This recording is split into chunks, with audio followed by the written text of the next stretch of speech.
ದಾನಮ್ಮ ಅನ್ನೋ ಹುಡುಗಿನ ಇಂತಕಾರಿ ಘಟನೆ ಅದು ಬಲಾತ್ಕಾರ ಮಾಡಿ ಅವ್ರನ್ನ ತುಂಡು ತುಂಡಾಗಿ ಇದು ಮಾಡಿದ್ರು ಆ ಟೈಮಲ್ಲಿ. ಆ ಸಮಯದಲ್ಲಿ ಅಂಬೇಡ್ಕರ್ ಸರ್ಕಲ್ ವೃತ್ತ ಹತ್ರ ಮಾನವ ಸರಪಳಿ ಮುಖಾಂತರ ಹೋರಾಟವನ್ನು ಮಾಡಿದ್ವಿ.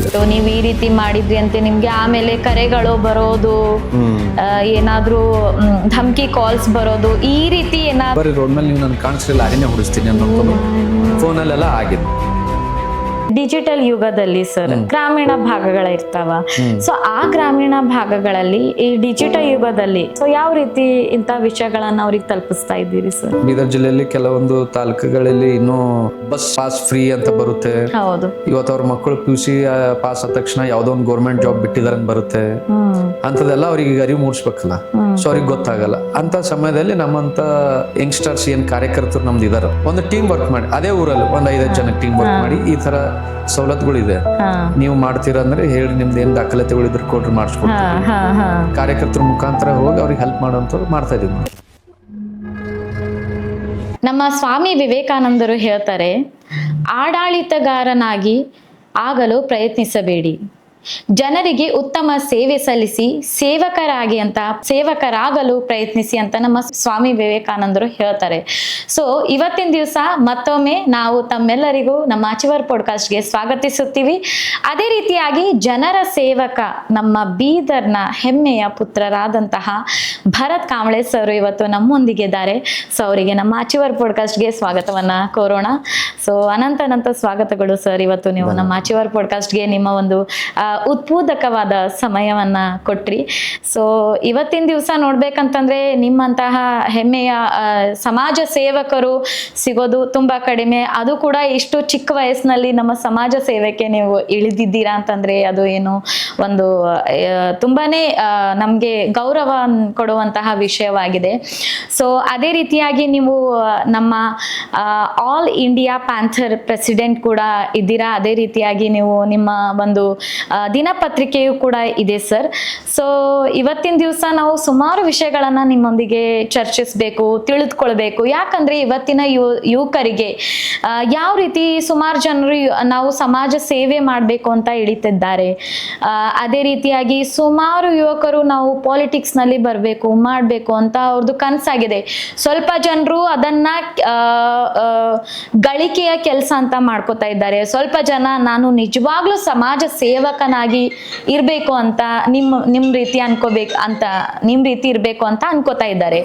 ಸೊ ಇವಾಗ ಮೊದಲನೇದಾಗಿ ಅಂದ್ರೆ ಸರ್ ನಿಮ್ ಬಗ್ಗೆ ಹೇಳಿ, ನಿಮ್ ಹುಟ್ಟೂರು, ನೀವು ಬೆಳೆದಿದ್ದು, ನಿಮ್ಮ ಎಜುಕೇಶನು ಯಾವ ಸಮಯದಲ್ಲಿ ನಿಮ್ಗೆ ಅನ್ಸಿತ್ತು ನಾನು ನಮ್ಮ ಸಮಾಜ ಸೇವೆ ಮಾಡಬೇಕು ಅಂತ? ಮೊಟ್ಟ ಮೊದಲನೇದಾಗಿ ಎಲ್ರಿಗೂ ನಮಸ್ಕಾರ. ಈ ಅಚೀವರ್ ಏನು ಯೂಟ್ಯೂಬ್ ಚಾನಲ್ ಇದೆ, ಇಲ್ಲೆಲ್ಲ ಸಿಬ್ಬಂದಿ ವರ್ಗದವರಿಗೂ ನಮಸ್ಕಾರ ಹೇಳುತ್ತಾ, ಇವತ್ತು ಈ ವೇದಿಕೆಗೆ ಅಲಂಕರಿಸಿ ನಮ್ಮನ್ನು ಏನು ಕರೆಸಿದ್ರಿ, ಇದಕ್ಕೆ ನಿಮ್ಗೆ ಭಾಳ ಧನ್ಯವಾದ ಸಲ್ಲಿಸ್ತೀನಿ. ಮೊಟ್ಟ ಮೊದಲನೇದಾಗಿ ಇವತ್ತು ಎಲ್ಲ ನನ್ನ ಬಗ್ಗೆದಾಗ ಸ್ಟಾರ್ಟಿಂಗ್ ಮೇಡಮ್ ಅವ್ರು ಕೇಳ್ತಿದಾರೆ, ಅದ್ರ ಬಗ್ಗೆದಾಗ ಹೇಳಕ್ಕೆ ಇಷ್ಟಪಡ್ತೀನಿ. ನನ್ನ ಹೆಸರು ಭರತ್ ಕಾಂಬ್ಳೆ. ನಮ್ಮದು ಪ್ರಾಪರ್ ಬಂದ್ಬಿಟ್ಟು ಅವರೋ ತಾಲೂಕು ವಡ್ಗಾಂವ್ ದೇಶಮುಖ್ ನಮ್ಮದು. ನಾನು ಹುಟ್ಟು ಬೆಳೆದಿದ್ದೆಲ್ಲ ಬೀದರಲ್ಲಿ. ನಮ್ಮ ತಂದೆಯವರು ಅಲ್ಲಿ ನಮ್ಮದು ಊರು ಗ್ರಾಮ ಪಂಚಾಯತ್ ಅಧ್ಯಕ್ಷರಾಗಿ ಸೇವೆ ಸಲ್ಲಿಸಿದ್ರು ಸುಮಾರು 10 ವರ್ಷಗಳ ಕಾಲ. ಸೊ ಹಾಗಾಗಿ ನಮ್ದೆಲ್ಲ ಎಜುಕೇಷನ್ ಎಲ್ಲ ಇಲ್ಲೇ ಬೀದರಲ್ಲೇ ಮುಗಿದದ. ಬೀದರಲ್ಲೇ ನಾವು ಬೀದರ್ ಬಂದು 1980 ನಮ್ಮ ತಂದೆಯವರು ನಮ್ಗೆ ಬೀದರ್ ಕರೆಸಿ ಇಲ್ಲೇ ಬೀದರಲ್ಲಿ ಇದ್ದಿದ್ವಿ. ಸೊ ಹೀಗಾಗಿ ಬೀದರಲ್ಲೇ ನಾನು ಹುಟ್ಟಿದ್ದು ಬೆಳೆದಿದ್ದು, ನಂದು ಎಜುಕೇಷನ್ ಎಲ್ಲ ಇಲ್ಲೇ ಆಗಿದ್ದೆ. ಎಜುಕೇಷನ್ ಅಂತೂ ನಾನು 10th 12th ಆದ ತಕ್ಷಣ ಪ್ಯಾರಾಮೆಡಿಕಲ್ ಮಾಡಿದ್ವಿ. ಇದೇ ನಮ್ದು ಬ್ರಿಮ್ಸ್ ಮೆಡಿಕಲ್ ಬೀದರ್ ಕಾಲೇಜಲ್ಲಿ ಒಂದು ಗೌರ್ಮೆಂಟ್ ಸೀಟ್ ನನಗೆ ಸಿಕ್ಕಿತ್ತು 2013-12ರಲ್ಲಿ. ನಾನು ಪ್ಯಾರಾಮೆಡಿಕಲ್ ಮಾಡಿದ್ದ, ಪ್ಯಾರಾಮೆಡಿಕಲ್ ಕೋರ್ಸ್ ಮುಗೀತು. ಆ ನಂತರ ನಾನು ಸುಮಾರು 2009ರಿಂದ ಸ್ಟೂಡೆಂಟ್ ಲೈಫಿಂದನೇ ನನಗೆ ಸಂಘಟನೆ ಮತ್ತೆ ಸಮಾಜಮುಖಿ ಕೆಲಸ ಆಗಿರ್ಬೋದು, ಸಮಾಜದಲ್ಲಿ ಏನೋ ಒಂದು ನಾವು ಸ್ವಲ್ಪ ನಮ್ಮ ಕೈಲಾದಷ್ಟು ಒಂದು ಹೆಲ್ಪ್ ನಾವು ಮಾಡ್ಬೇಕು ಅನ್ನೋದೊಂದು ಚಿಕ್ಕ ವಯಸ್ಸಿಂದನೇ ನನಗದು ಒಂದು ಆಸೆ ಇತ್ತು. ಆಸೆ ಯಾವ ಥರ ಅಂದ್ರೆ, ನನಗೆ ಸರಿಯಾಗಿ ನೆನಪದ, ನಾನೊಂದು 6th ಸ್ಟ್ಯಾಂಡರ್ಡ್ ಏನೋ ಇದ್ದಿದ್ದ. 6th ಸ್ಟ್ಯಾಂಡರ್ಡ್ ಸ್ಕೂಲಲ್ಲಿ ಇದ್ದಾಗ ಇವಾಗ 15th ಆಗಸ್ಟ್ 26ನೇ ಜನವರಿ ಗಣರಾಜ್ಯೋತ್ಸವ ಅದೆಲ್ಲ ಕಾರ್ಯಕ್ರಮ ಎಲ್ಲ ಸ್ಕೂಲಲ್ಲಿ ಮಾಡ್ತಾ ಇದ್ರು. ಅವಾಗ ನಾವೆಲ್ಲ ನಮಗೆಲ್ಲ ಡ್ಯಾನ್ಸ್ ಎಲ್ಲ ಪ್ರಾಕ್ಟೀಸ್ ಮಾಡಿಸ್ತಿದ್ರು. ಎಲ್ಲ ಏನೇನು ಕಾರ್ಯಕ್ರಮಗಳು, ಏನು ಕಾರ್ಯಕ್ರಮ ಚಟುವಟಿಕೆಗಳು ನಡೀತಾ ಇತ್ತು ಸ್ಕೂಲಲ್ಲಿ, ಅದರಲ್ಲೆಲ್ಲ ಭಾಗಿಯಾಗಬೇಕಂತ ಹೇಳ್ತಿದ್ರು. ನಾವು ಎಲ್ಲ ಕೂಡ ಅದರಲ್ಲಿ ಭಾಗಿಯಾಗ್ತಿದ್ವಿ. ಹೌದು. ಅವಾಗ ಲಾಸ್ಟ್ ಡೇ ಏನು ಆ್ಯನ್ಯುವಲ್ ಡೇ ಆಗಿರ್ಬೋದು, 15th ಆಗಸ್ಟ್ ಆಗಿರ್ಬೋದು ಅಂತ ಟೈಮಲ್ಲಿ ಪ್ರೋಗ್ರಾಮ್ ಮಾಡ್ತಾ ಇದ್ದಾಗ ನಮ್ಮ ಸ್ಥಳೀಯರಾದಂಥ ಶಾಸಕರಾಗಿರ್ಬೋದು ಅಥವಾ ನಗರಸಭೆ ಸದಸ್ಯರಾಗಿರ್ಬೋದು, ಅವರಿಗೆಲ್ಲ ನಮ್ಮ ಪ್ರಿನ್ಸಿಪಲ್ ಮೇಡಮ್ ಅವರೆಲ್ಲ ಕರೆಸಿ ಒಂದು ದೊಡ್ಡ ಪ್ರಮಾಣದಲ್ಲಿ ಕಾರ್ಯಕ್ರಮ ಮಾಡಿ ವೇದಿಕೆ ಮಾಡಿ ಕೂಡಿಸ್ತಿದ್ರು. ಅವಾಗ ಅವರೆಲ್ಲ ಕೂತ್ಕೊಂಡು ಮಾತಾಡ್ಬೇಕಾದ್ರೆ ನಾವೆಲ್ಲ ಸ್ಟೂಡೆಂಟ್ ಲೈಫ್ ಇದ್ದಾಗ ನಾವೆಲ್ಲರೂ ಕೆಳಗಡೆ ಕೂತ್ಕೊಂಡು ಅವ್ರ ಭಾಷಣ ಎಲ್ಲ ಕೇಳ್ತಾ ಇರ್ತಿದ್ವಿ. ಹೌದು. ಅವ್ರ ಭಾಷಣ ಕೇಳುವಾಗ ನನಗೆ ಅನ್ಸಿತ್ತು, ಯಾವುದಾದ್ರೂ ಒಂದು ದಿವಸ ನಾವು ಕೂಡ ಈ ತರ ಒಂದು ರಾಜಕೀಯ ಪ್ರವೇಶ ಕೊಡಬೇಕು ಅಥವಾ ಸಂಘಟನೆ ಮುಖಾಂತರ ನಾವು ಒಂದು ಜನರಿಗೆ ಹೆಲ್ಪ್ ಮಾಡುವಂಥದ್ದು ಒಂದು ಸಂಘಟನೆ ಹೋರಾಟಗಾರ ಆಗಬೇಕು ಅನ್ನೋದು ಆ ಮೈಂಡ್ ನನ್ನಲ್ಲಿ ಅವಾಗೇ ಬಂದಿತ್ತು ಮೇಡಮ್. ಹೌದು. 6th ಸ್ಟ್ಯಾಂಡರ್ಡ್ ಇದ್ದಾಗೆ ಅವ್ರನ್ನ ನೋಡಿ ಅಂತಿದ್ದೆ ನಾನು, ಅರೆ ಇವರು ಒಂದು ಶಾಸಕರಾಗಿದ್ದಾರ, ಒಂದು ನಗರಸಭೆ ಸದಸ್ಯರಿದಾರ, ಒಂದು ಒಳ್ಳೆ ಯಾವುದೇ ಒಂದು ಕೆಲಸ ಮಾಡ್ಕೊಂಡು ಒಂದು ಲೀಡರ್ಶಿಪ್ನ ತೊಗೊಂಡು ಒಂದು ಈ ಥರ ಬೆಳವಣಿಗೆ ಅದ, ನಾವು ಕೂಡ ಒಂಥರ ಒಂದು ಸಮಾಜಮುಖಿ ಕೆಲಸ ಮಾಡಬೇಕು ಮುಂದಿನ ದಿನಗಳಲ್ಲಿ ನಾವು ಬಂದಾಗ, ನಮ್ಮದು ಫ್ಯೂಚರ್ ಆದಾಗ ಕೈಲಾದಷ್ಟು ನಾವು ಮಾಡ್ಬೇಕು ಅನ್ನೋದೊಂದು ಅವಾಗಿನಿಂದನೇ ನನಗೆ 6th ಸ್ಟ್ಯಾಂಡರ್ಡ್ 5th ಸ್ಟ್ಯಾಂಡರ್ಡಿಂದನೇ ನನಗೆ ಅದೊಂದು ಆಸೆ ಇತ್ತು. ಅವಾಗಿಂದನೇ ಇನ್ಸ್ಪೈರ್ ಆದ್ರಿ. ಹೌದು, ಅವಾಗಿಂದ ನಮ್ಗೆ ಅದೊಂದು ಮನಸ್ಸಲ್ಲಿತ್ತು. ಹೌದು. ಸೊ ಹಾಗಾಗಿ ಸ್ಟೂಡೆಂಟ್ ಲೈಫಿಂದನೇ ನಾನು 2009ರಿಂದ ಸ್ಟೂಡೆಂಟ್ ಲೈಫಿಂದನೇ ಒಂದು ಸಂಘಟನೆ ಮುಖಾಂತರ ಬಂದ್ರಿ. ಬಂದ್ ಯಾವ ಸಂಘಟನೆ ಆಗಿತ್ತು? ಮೊದಲು ಮೇಡಮ್ ಅವಾಗೆಲ್ಲ ಕನ್ನಡ ಪರ ಸಂಘಟನೆಗಳಿತ್ತು. ಹೌದು. ಇವಾಗ ಸ್ಟೂಡೆಂಟ್ ಲೈಫ್ ನಲ್ಲಿ ಅಂದ್ರೆ ನಾವು ಜಾಸ್ತಿ ನೋಡಿದ್ದು ABVP ಅಂತ. ಹೌದು, SFI ಯಲ್ಲೂ ಕೂಡ ಅವಾಗ ನಾವೆಲ್ಲ ಒಂದು ಸಣ್ಣ ಸದಸ್ಯರಾಗಿ ಕೆಲಸ ಮಾಡಿದ್ವಿ. ಆ ನಂತರ 2006-7ರಲ್ಲಿ ಕರ್ನಾಟಕ ರಕ್ಷಣಾ ವೇದಿಕೆ ಅಂತ ಒಂದು ಸಂಘಟನೆ ಬಂತು. ಅವಾಗ ಅದರಲ್ಲೂ ಕೆಲಸ ಮಾಡಿದ್ವಿ. ಸ್ಟೂಡೆಂಟ್ ವಿದ್ಯಾರ್ಥಿ ಘಟಕ ಜಿಲ್ಲಾಧ್ಯಕ್ಷ ಕೆಲಸ ಮಾಡಿದ್ವಿ.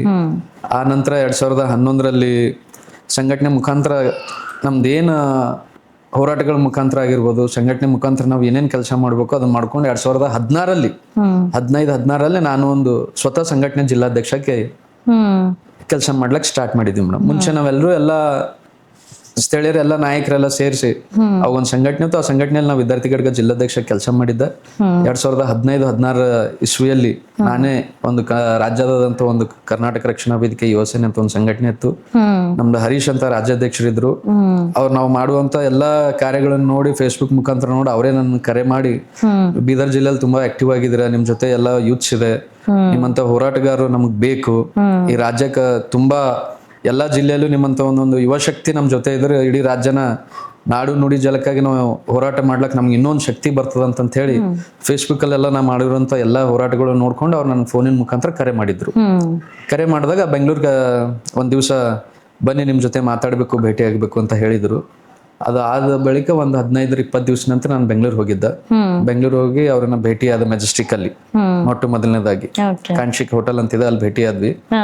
ಭೇಟಿ ಆದ ತಕ್ಷಣ ಅವ್ರು ಅಂದ್ರು, ಕಾಮನ್ ಆಗಿ ಹಿಂಗೆ ಕೂತ್ಕೊಂಡು ಟೀ ಅದನ್ನ ಕುಡಿದ್ವಿ, ನೀವು ನಿಮ್ಮ ಏಜ್ ಅಲ್ಲಿ ಏನ್ ಮಾಡ್ಬೇಕೋ ಅದು ನಾನು ಒಂದು 15 ವರ್ಷ ಮುಂದೆ ನಿಮ್ಗೆ ನೋಡ್ತಾ ಇದ್ದೀನಿ, ಆ ಫ್ಯೂಚರ್ ನಿಮ್ಗಿದೆ. ಸೊ ನಿಮ್ಮಂತ ಹೋರಾಟಗಾರರು, ನಿಮ್ಮಂತ ಯೂತ್ಸ್ ನಮ್ಮನ್ನ ಬೇಕು, ಈ ರಾಜ್ಯಕ್ಕೆ ಬೇಕು, ಒಂದ್ ಜಿಲ್ಲೆಗೆ ಬೇಕು. ಸೊ ನಿಮ್ಮಂತ ಹೋರಾಟಗಾರರಿಂದ ಇವತ್ತು ನಮ್ಮ ಸಂಘಟನೆ ಬಲಿಷ್ಠಗೊಳ್ಳುತ್ತೆ. ಜನ ಸಾಮಾನ್ಯರಿಗೆ ಏನಾದ್ರೂ ತೊಂದರೆ ಆದಾಗ ನಿಮ್ಮಂತ ಒಂದು ಹೋರಾಟಗಾರ ನಿಂತಾಗ ಆ ಜಿಲ್ಲೆ ಒಂದು ನೋಡಿ, ಒಂದ್ ಯಾವುದೇ ಒಂದು ಹಳ್ಳಿ ಆಗಿರ್ಬೋದು, ಒಂದು ತಾಲೂಕಾ ಮಟ್ಟದಲ್ಲಿ ಆಗಿರ್ಬೋದು, ಒಂದು ಜಿಲ್ಲೆ ಆಗಿರ್ಬೋದು, ಹಳ್ಳಿ ಮಟ್ಟದಿಂದ ನಾನು ಗ್ರೌಂಡ್ ಲೆವೆಲ್ ಕೆಲಸ ಮಾಡ್ಕೊಂಡ್ ಬಂದಾಗ ಅದು ತಾಲೂಕಾ ಗುರ್ತು ಮಾಡುತ್ತೆ, ತಾಲೂಕಾ ಆದ್ಮೇಲೆ ಜಿಲ್ಲೆಯಿಂದ ರಾಜ್ಯ ಮಟ್ಟದಲ್ಲಿ. ಸೊ ಹಾಗಾಗಿ ಈ ತರ ಅವ್ರು ಹೇಳಿದಾಗ ನಮಗೂ ಒಂಥರ ಏನೋ ಒಳ್ಳೆ ರೀತಿಯಿಂದ ಹೇಳ್ತಾ ಇದಾರ, ಮಾಡೋಣ. ಇಲ್ಲ ಸರ್, ನಾನು ಆಲ್ರೆಡಿ ಬೇರೆ ಸಂಘಟನೆಯಲ್ಲಿ ಕೆಲಸ ಮಾಡ್ಕೊಂಡು ಬಂದಿದ್ವಿ, ಎಲ್ಲ ಮಾಡೋದು ಅದೇ ಒಂದೇ ಇದೆ ಅಂದ್ರೆ, ಇಲ್ಲ ನಿಮ್ಮಂತ ಯುವಕರು, ನಿಮ್ಮಂತ ಯಂಗ್ಸ್ಟರ್ಸ್ ನಮ್ ಜೊತೆ ಇದ್ದಾಗ ನಮಗೂ ಒಂದು ಶಕ್ತಿ ತುಂಬಾಗುತ್ತೆ, ನೀವು ಬರೀ ನಿಮ್ದೇ ಒಂದು ಸ್ವತಃ ಒಂದು ಸಂಘಟನೆ ನೀವು ಜಿಲ್ಲಾಧ್ಯಕ್ಷಗೆ ಆಯ್ಕೆ ಮಾಡ್ಬೇಕಂತ ನನ್ನ ಒಂದು ಉದ್ದೇಶ ಅದ, ಅಭಿಪ್ರಾಯ ತಿಳಿಸ್ರಿ ಅಂತ ಹೇಳಿದ್ರು. ಅವಾಗ ನನ್ಗೆ ಸ್ವಲ್ಪ ಟೈಮ್ ಕೊಡು ಸರ್, ನಾನು ಮಾತಾಡ್ಕೋಬೇಕಾಗ್ತದ, ನಮ್ ಜೊತೆ ಎಲ್ಲ ಗೆಳೆಯರು ಇರ್ತಾರ, ಅವ್ರಿಗೂ ಕೂಡ ಕೇಳ್ಬಿಟ್ಟು ಮಾಡ್ಬೇಕಂದ್ರೆ ನಾನೇ ಡಿಸಿಷನ್ ತಗೊಳಕ್ ಆಗಲ್ಲ ಅಂತ ಹೇಳಿ ನಾನು ತಿರ್ಗಾ ಬೀದರ್ಗೆ ಬಂದು ನಾವು ಒಂದು 5-6 ದಿವಸ ಆದ ನಂತರ ಎಲ್ಲ ನನ್ನ ಗೆಳೆಯರಿಗೆ ಕರ್ಕೊಂಡು ಒಂಥರ ಒಂದು ಸಭೆನೇ ಮಾಡಿದ್ವಿ. ಆ ಸಭೆಯಲ್ಲಿ ಕೇಳಿದ್ವಿ, ಈ ತರ ನಮ್ದು ರಾಜ್ಯ ಸಮಿತಿಯಿಂದ ಒಬ್ಬರು ಹರೀಶ್ ಅಂತ ಕರೆ ಮಾಡಿ ಕರ್ಸಿದ್ರು, ಭೇಟಿಯಾಗಿ ಮಾತಾಡಿದ್ವಿ. ಈ ತರ ಸಂಘಟನೆ ಜಿಲ್ಲಾಧ್ಯಕ್ಷರಾಗಿ ಆಯ್ಕೆ ಮಾಡ್ತಾ ಅಂತ ಇದ್ರ, ಮತ್ ನಿಮ್ದೆಲ್ಲ ಏನ್ ಸಲಹೆ ಸೂಚನೆಗಳು ನನಗೆ ಹೇಳ್ರಿ ಅಂತ. ಅವ್ರಂದ್ರು, ನಮ್ದೆಲ್ಲ ಗೆಳೆಯರು ಒಳ್ಳೆ ರೀತಿಯಿಂದ ನಮಗೂ ಎಲ್ಲ ಖುಷಿ ಆಗ್ತದ, ಮತ್ ನೀವೆಲ್ಲ ಬಂದಾಗ ನಮಗೂ ಎಲ್ಲ ಒಂದು ಇವತ್ತು ಬ್ಯಾಕ್ ಸಪೋರ್ಟ್ ಆಗಿ ಒಂದು ಇದು ಪ್ಲೇ ಆಗ್ತದ, ನಾಯಕತ್ವ ಇರ್ತೀರಿ ಅದಕ್ಕೆ. ಸೊ ಹಾಗಾಗಿ ನೀವು ಜಿಲ್ಲಾಧ್ಯಕ್ಷರಾಗ್ರಿ, ನಿಮಗೆ ಏನ್ ಬೇಕು ನಾವು ಸಪೋರ್ಟಿಗಾಗಿ ಇರ್ತೀವಿ. ಯಾವುದೇ ಒಂದು ರಾತ್ರಿ ಮಧ್ಯರಾತ್ರಿ ಆಗಿರ್ಬೋದು, ಎಂಥದೇ ಏನೇ ಒಂದು ಜನರ ಸಮಸ್ಯೆ ಅದ ಅಂದಾಗ ನಿಮ್ ಜೊತೆ ನಾವು ಬಂದ್ ನಿಲ್ತೀವಿ ಅನ್ನೋಂಥ ಮಾತು ಅವತ್ತು ನನಗ ಸಭೆಯಲ್ಲಿ ಹೇಳಿದ್ರು. ಅವ್ರದೆಲ್ಲ ಒಂದು ಶಕ್ತಿ ನನಗೆ ಇನ್ನೂ ಹುಮ್ಮಸ್ ತರುವಂಥದ್ದು ಆಗಿತ್ತು ಅವಾಗ. ಓಕೆ. ಸೊ ಆ ತಕ್ಷಣ ಸುಮಾರು ಒಂದು ತಿಂಗಳಾದ ನಂತರ ಅವ್ರನ್ನ ಭೇಟಿಯಾಗಿ, ಆಯ್ತು ಸರ್ ನೀವು ಹೇಳಿದ್ದು, ನಾನು ನಮ್ಮ ಬೀದರಲ್ಲೆಲ್ಲ ಚರ್ಚೆ ಮಾಡ್ಕೊಂಡಿದ್ವಿ, ಜೊತೆಯಲ್ಲೆಲ್ಲ ಗೆಳೆಯರನ್ನ ಕೇಳ್ಕೊಂಡಿದ್ವಿ, ಮಾಡೋಣ ಅಂತ ಇದೀವಿ, ಮತ್ತೆ ನೀವು ಬನ್ನಿ ಅಂತಂತ ಹೇಳಿದೆ ನಾನು. ಇಲ್ಲ, ನೀವು ಬೀದರ್ ಬನ್ನಿ, ನಾನು ಬೆಂಗಳೂರಿಗೆ ಬರಲ್ಲ ಸರ್, ಬೆಂಗಳೂರು ಬಂದ್ರೆ ನಮ್ದು ಶಕ್ತಿ ಏನಿದೆ ಅನ್ನೋದು ನಿಮ್ಗೆ ಗೊತ್ತಾಗಲ್ಲ. ಓಕೆ. ಅವರು ನಿಮ್ಗೆ ಸೊ ನೀವು ಬೀದರ್ಗೆ ಬನ್ನಿ, ನಮ್ ಶಕ್ತಿ ಪ್ರದರ್ಶನ ನಿಮ್ಗೆ ಗೊತ್ತಾಗುತ್ತೆ, ಏನಿದೆ ಬೀದರಲ್ಲಿ ಏನ್ ಯಾವ ರೀತಿ ಟೀಮ್ ವರ್ಕ್ ಇದೆ ನಮ್ದು ಅಂತ ಅನ್ನೋದು ಗೊತ್ತಾಗುತ್ತೆ ಸರ್, ನೀವು ಬನ್ನಿ ಅಂತ ಅವ್ರನ್ನ ಹೇಳಿದಾಗ ಆಯ್ತು ಬರ್ತೀನಿ ಅಂತ ಹೇಳಿದ್ರು. ಅವತ್ತು ಸುಮಾರು 2016 ಒಂದು 2000 ಜನ 2 ವೀಲರ್ ಬೈಕ್ ರ್ಯಾಲಿ ಮುಖಾಂತರ 2000 ಮೆಂಬರ್ಸ್ ಅಂದ್ರೆ 2000 ಜನ ಒಂದು ಬೈಕ್ ರ್ಯಾಲಿ ಮುಖಾಂತರ, ಮತ್ತೆ ಒಂದು 50ರಿಂದ ಒಂದು 60 4 ವೀಲರ್ಸ್ ಓಕೆ ಅವ್ರನ್ನ ವೆಲ್ಕಮ್ ಮಾಡಿ ಅಂಬೇಡ್ಕರ್ ಸರ್ಕಲ್ ವೃತ್ತದಿಂದ ಎಲ್ಲಾ ಮಹಾಪುರುಷರದು ಏನು ವೃತ್ತಗಳಿದೆ ಓಕೆ ಅಲ್ಲೆಲ್ಲ ಮಾಲಾರ್ಪಣೆ ಮಾಡುವ ಮುಖಾಂತರ ಅವ್ರಿಗೆ ಒಂದು ಗೌರವ ಸಲ್ಲಿಸುವ ಮುಖಾಂತರ ಒಂದು ರ್ಯಾಲಿ ಚಾಲನೆಯನ್ನು ಕೊಟ್ಟಿದ್ವಿ. ಅವತ್ತು ಆ ಚಾಲನೆ ಕೊಟ್ಟಾಗ ಎಲ್ಲ ಯುವಕರು, ನಂದೆಲ್ಲ ಗೆಳೆಯರು, ನನಗದು ಒಂದು ನೋಡಿದಾಗ ನನ್ಗೊಂದ್ ತರ ಆಯ್ತು, ಇಷ್ಟು ಜನ ನಾನು ಹಿಂದಿದ್ದಾರಲ್ಲಪ್ಪ, ನನಗೊಂದು ಇನ್ನೂ ಒಂದು ಶಕ್ತಿ ಬರುತ್ತೆ, ಮುಂದೆ ಬರುವಂತ ದಿನಗಳಲ್ಲಿ ನಾನು ಇನ್ನೂ ಜನರಿಗಾಗಿ ಯಾವುದೇ ಒಂದು ಕೆಲಸ ಮಾಡುವಂತ ಶಕ್ತಿ ನನಗೆ ಇವ್ರು ತುಂಬಿದಾರೆ ಅಂತ ಹೇಳಿ ನನಗೆ ಅವತ್ತು ಇನ್ನೂ ಒಂದು ಶಕ್ತಿ ಬಂದಂಗ ಆಯ್ತು. ಸೊ ಹಾಗಾಗಿ ಅವಾಗ ನಮ್ಮ ರಾಜ್ಯಾಧ್ಯಕ್ಷರು ಹೇಳಿದ್ರು, ಏನ್ ಇಷ್ಟು ಜನನ ಸೇರಿಸಿದಿರ ಭರತ್ ಅವ್ರೆ, ನಿಮ್ದು ಫ್ಯೂಚರ್ ತುಂಬಾ ಒಳ್ಳೇದಾಗಿದೆ, ನೀವೆಲ್ಲಾ ಜನಸಾಮಾನ್ಯರ ಜೊತೆ ಯಾವುದೇ ಒಂದು ಇದು ಇಲ್ದೇನೆ ಕೂತ್ಕೋತೀರ, ಅವ್ರೆಲ್ಲರೂ ಇವತ್ತು ಇಷ್ಟು ಜನ ಸೇರ್ ಬಂದಿದ್ದಾರೆ ಅಂದ್ರೆ ಅದು ನಿಮ್ದೊಂದು ಪ್ರೀತಿ ಅಂತ ಅವ್ರು ಆ ವೇದಿಕೆ ಮೇಲೆ ಹೇಳಿದ್ರು. ಸೊ ಹಾಗಾಗಿ ಅವತ್ತು ನಮ್ಗೊಂದು ಸಂಘಟನೆ ಯಾವ ತರ ಮಾಡ್ಬೇಕು, ಸಂಘಟನೆಯಲ್ಲಿ ಏನ್ ಕೆಲಸ ಮಾಡ್ಬೇಕು, ನಾವು ಜನರಿಗೆ ಯಾವ ತರ ಮುಟ್ಟಿಸ್ಬೇಕು, ಯಾವುದೇ ಸಮಸ್ಯೆ ಆದಾಗ ಅವ್ರಿಗೆ ನಾವು ಹೇಗ್ ಬಗೆಹರಿಸ್ಬೇಕು ಅನ್ನೋದೆಲ್ಲ ಅವತ್ತು ಚರ್ಚೆ ಮಾಡಿದ್ವಿ. ಸೊ ನಮ್ದು ರಾಜ್ಯಾಧ್ಯಕ್ಷರು ಅವತ್ತು ನಮ್ಗೊಂದು ಸಂಘಟನೆ ಜಿಲ್ಲಾಧ್ಯಕ್ಷರಾಗಿ ಆಯ್ಕೆ ಮಾಡಿ, ಇಲ್ಲಿ ಬೀದರಲ್ಲಿ ಏನ್ ನಾನು ಬರ್ಬೇಕಾದ್ರೆ ನೋಡ್ತಾ ಇದ್ದೀನಿ, ಜಾಸ್ತಿ ರೋಡ್ ಕರೆಕ್ಟ್ ಇಲ್ಲ, ಮತ್ತೆ ನೀರಿನ ವ್ಯವಸ್ಥೆ ಇಲ್ಲ, ಸೊ ಪಬ್ಲಿಕ್ ಶೌಚಾಲಯ ಟಾಯ್ಲೆಟ್ಗಳು ಕರೆಕ್ಟ್ ಆಗಿಲ್ಲ, ಅದನ್ನೆಲ್ಲ ನೀವು ಪರಿಗಣಿಸಿ ಹೋರಾಟದ ಮುಖಾಂತರ ನೀವು ಜನರಿಗೆ ಹೆಲ್ಪ್ ಮಾಡ್ಬೇಕು ಭರತ್ ಅವ್ರೆ ಅಂತ ನನ್ನನ್ನು ಹೇಳಿದ್ರು ಅವತ್ತು. ಆಯ್ತು ಅಧ್ಯಕ್ಷರು, ನೀವು ಏನ್ ಹೇಳ್ತೀರಾ ಅದನ್ನ ನಾವು ಸೀರಿಯಸ್ ಆಗಿ ತಗೊಂಡು ಕೆಲಸ ಮಾಡ್ತೀವಿ ಅಂತ ಅವ್ರಿಗೆ ಅವತ್ತು ನಾನು ಪ್ರಮಾಣ ವಚನ ಅವ್ರಿಗೆ ಕೊಟ್ಟಿದ್ದು. ಸೊ ಅದು ಆದ ನಂತರ ಸುಮಾರು ಇವತ್ತು ಬೀದರ್ ಜಿಲ್ಲೆಯಲ್ಲಿ, ನಮ್ದು ಕರ್ನಾಟಕ ರಾಜ್ಯದ ಬೀದರ್ ಜಿಲ್ಲೆ ಗಡಿ ಭಾಗ ಇದೆ, ಇವತ್ತು ಸಾಕಷ್ಟು ಇಲ್ಲಿ ಸಮಸ್ಯೆಗಳು ಎದುರಾಗ್ತದವು. ಸೊ ಅವಾಗ ಏಕಕಾಲ ರಾಜ್ಯಾದ್ಯಂತ 30 ಜಿಲ್ಲೆಯಲ್ಲಿ ಮೊಟ್ಟ ಮೊದಲನೇ ಬಾರಿಗೆ ಅವತ್ತು ಡೊನೇಷನ್ ಹಾವೇಳ ವಿರುದ್ಧ ನಾವು ಒಂದು ಹೋರಾಟವನ್ನು ಹಮ್ಮಿಕೊಂಡಿದ್ವಿ. ಎದಕ್ಕೋಸ್ಕರ ಇತ್ತು ಅಂದ್ರೆ ಡೊನೇಷನ್? ಅದು ಡೊನೇಷನ್ ಇವತ್ತು ನೋಡಿ ಮೇಡಮ್, ಇವತ್ತು ಬೀದರ್ ಅಂತ ಅಲ್ಲ, ಇಡೀ ರಾಜ್ಯದಾದಂತ ಎಲ್ಲಾ ಶಾಲಾ ಆಗಿರ್ಬೋದು, ಕಾಲೇಜ್ಗಳಾಗಿರ್ಬೋದು, ಇವತ್ತು MLA ಮಕ್ಕಳಾಗಿರ್ಬೋದು, MP ಮಕ್ಕಳಾಗಿರ್ಬೋದು, ಇವತ್ತು ಒಳ್ಳೆ ಒಳ್ಳೆ ಬಿಸ್ನೆಸ್ ಮ್ಯಾನ್ ಮಕ್ಕಳಾಗಿರ್ಬೋದು, ಅಂತ ಜನ 1 ಲಕ್ಷ 2 ಲಕ್ಷ 2.5 ಲಕ್ಷ 3 ಲಕ್ಷ ಎಷ್ಟು ಬೇಕಾದ್ರೂ ಕೊಟ್ಟು ಓದಿಸೋಂತ ಶಕ್ತಿ ಅವ್ರ ಹತ್ರ ಇರುತ್ತೆ. ಸೊ ಇವತ್ತು ಕೂಲಿ ಕಾರ್ಮಿಕರು, ಅವ್ರಿಗೆ ಮಕ್ಕಳಿಗೂ ಓದಿಸ್ಬೇಕು, ಒಳ್ಳೆ ಒಂದು ಎಜುಕೇಶನ್ ಕೊಡಿಸ್ಬೇಕು, ಒಳ್ಳೆ ರೀತಿಯಿಂದ ನನ್ನ ಮಕ್ಕಳು ಭವಿಷ್ಯ ಒಳ್ಳೇದಾಗ್ಬೇಕು ಅನ್ನೋದು ಅವ್ರದ್ದು ಒಂದು ಕನಸು ಇರ್ತದೆ. ಸೊ ಹಂಗಾಗಿ ಅಂತ ಮಕ್ಕಳನ್ನ ಡೊನೇಷನ್ ಲಕ್ಷ ಕಟ್ಬೇಕಾದ್ರೆ ಎಲ್ಲಿಂದ ಕಟ್ಬೇಕು? ಇವತ್ತು ಅಂತ ಜನನ್ನ ಯಾವುದೋ ಒಂದು ಇವತ್ತು 10th ಪಾಸ್ ಆದಾಗ ಒಂದ್ 70% ಆಗಿರ್ಬೋದು, 80% ಆಗಿರ್ಬೋದು, ಅವಾಗ ಬಂದಾಗ ನಮ್ಮ ಮಕ್ಕಳು ಒಳ್ಳೆ ರೀತಿಯಿಂದ ಮಾರ್ಕ್ಸ್ ನ ತೆಗೆದಿದ್ದಾರೆ, ಮುಂದೆ ಭವಿಷ್ಯ ಅವ್ರದ್ದು ಇದೆ. ನಾವ್ ಯಾವುದೋ ಒಂದು ಇವತ್ತು ಬಹಳಷ್ಟು ನಮ್ಮ ಬೀದರ್ ಜಿಲ್ಲೆಯಲ್ಲಿ ಒಳ್ಳೆ ಒಳ್ಳೆ ಸಂಸ್ಥೆಗಳು ಇದಾವ, ಆ ಸಂಸ್ಥೆಗಳಿಗೆ ಹಾಕ್ಬೇಕಾದ್ರೆ ಅವ್ರದ್ದು ಲಕ್ಷಾಂತರ ರೂಪಾಯಿ ಇವತ್ತು ಡೊನೇಷನ್ ಅದ. ಸೊ ಹಂಗಾಗಿ ಆ ಮಕ್ಕಳನ್ನ ಆ ಡೊನೇಷನ್ ಕೇಳಿದಾಗ ಅವ್ರಿಗೆ ಓದ್ಸಕ್ ಆಗಲ್ಲ, ತಾಯಿ ತಂದೆ ಆ ಶಕ್ತಿ ಇರಲ್ಲ. ಸೊ ಹಂಗಾಗಿ ಅಂತ ಜನನ ಬಹಳಷ್ಟು ಜನ ಕೊರಗ್ತಾ ಇದ್ರು. ಹೌದು. ನನ್ನ ಮಕ್ಕಳು ಒಳ್ಳೆ ಮಾರ್ಕ್ಸ್ ತೆಗೆದಿದ್ದಾರೆ, ನಾವು ಅಡ್ಮಿಷನ್ ಮಾಡ್ಬೇಕಾದ್ರೆ ಈ ಲಕ್ಷಾಂತರ ರೂಪಾಯಿ ನಾವು ಎಲ್ಲಿಂದ ತರಬೇಕು? ಇವತ್ತು ದಿನನಿತ್ಯ ಕೂಲಿ ನಾಲಿ ಮಾಡೋರಿಗೆ 500ರಿಂದ 800 ಇವತ್ತಿದೆ. ಅವ್ರ ಮನೆ ಪರಿಸ್ಥಿತಿ, ಒಬ್ಬೊಬ್ಬರ ಮನೆ ಪರಿಸ್ಥಿತಿ ತುಂಬಾ ಗಂಭೀರವಾಗಿದೆ. ಹೌದು. ಇವತ್ತು ಅವ್ರ ಕೆಲಸ ಮಾಡಿದ್ರೇನೆ ಅವ್ರ ಮನೆ ಒಲೆ ಹತ್ತು, ಆ ತರ ಇವತ್ತು ಬಹಳಷ್ಟು ಸಮಸ್ಯೆಗಳದ. ಹೌದು. ಸೊ ಹಂಗಾಗಿ ಅಂತ ಜನನ ನಮ್ಮ ಮಕ್ಕಳನ್ನು ಭವಿಷ್ಯ ನೋಡ್ಬೇಕು ನಾವು ಅನ್ನೋರು, ಆ ಜನ ಹೆಂಗ ಸಾಧ್ಯ ಆಗ್ತದ ಲಕ್ಷಾಂತರ ರೂಪಾಯಿ ಕಟ್ಟಿ ಓದ್ಸಕ. ಸೊ ಹಾಗಾಗಿ ಇಡೀ ರಾಜ್ಯಾದ್ಯಂತ ನಾವೇನ್ ಮಾಡಿದ್ವಿ, ಡೊನೇಷನ್ ಹಾವಳಿ ತುಂಬಾ ಆಗಿದೆ ಇಡೀ ರಾಜ್ಯಾದ್ಯಂತ. ನಮ್ಮ ಬೀದರ್ ಜಿಲ್ಲೆ ಅಂತ ಇಲ್ಲ, ರಾಜ್ಯಾದ್ಯಂತ ಡೊನೇಷನ್ ಹಾವಳಿ ಜಾಸ್ತಿ ಆಗಿದೆ. ಸೊ ಹಾಗಾಗಿ ಈ ಡೊನೇಷನ್ ಹಾವಳಿ ತಡೆಗಟ್ಟಬೇಕು, ಎಲ್ರಿಗೂ ಸರಿಸಾಮಾನ್ಯವಾಗಿ ಎಜುಕೇಶನ್ ಸಿಗ್ಬೇಕು. ಶಿಕ್ಷಣದ ಇವತ್ತು ನಮ್ಮ ಭಾಗದಾಗ ಬಹಳಷ್ಟು ತೊಂದರೆ ಅದ.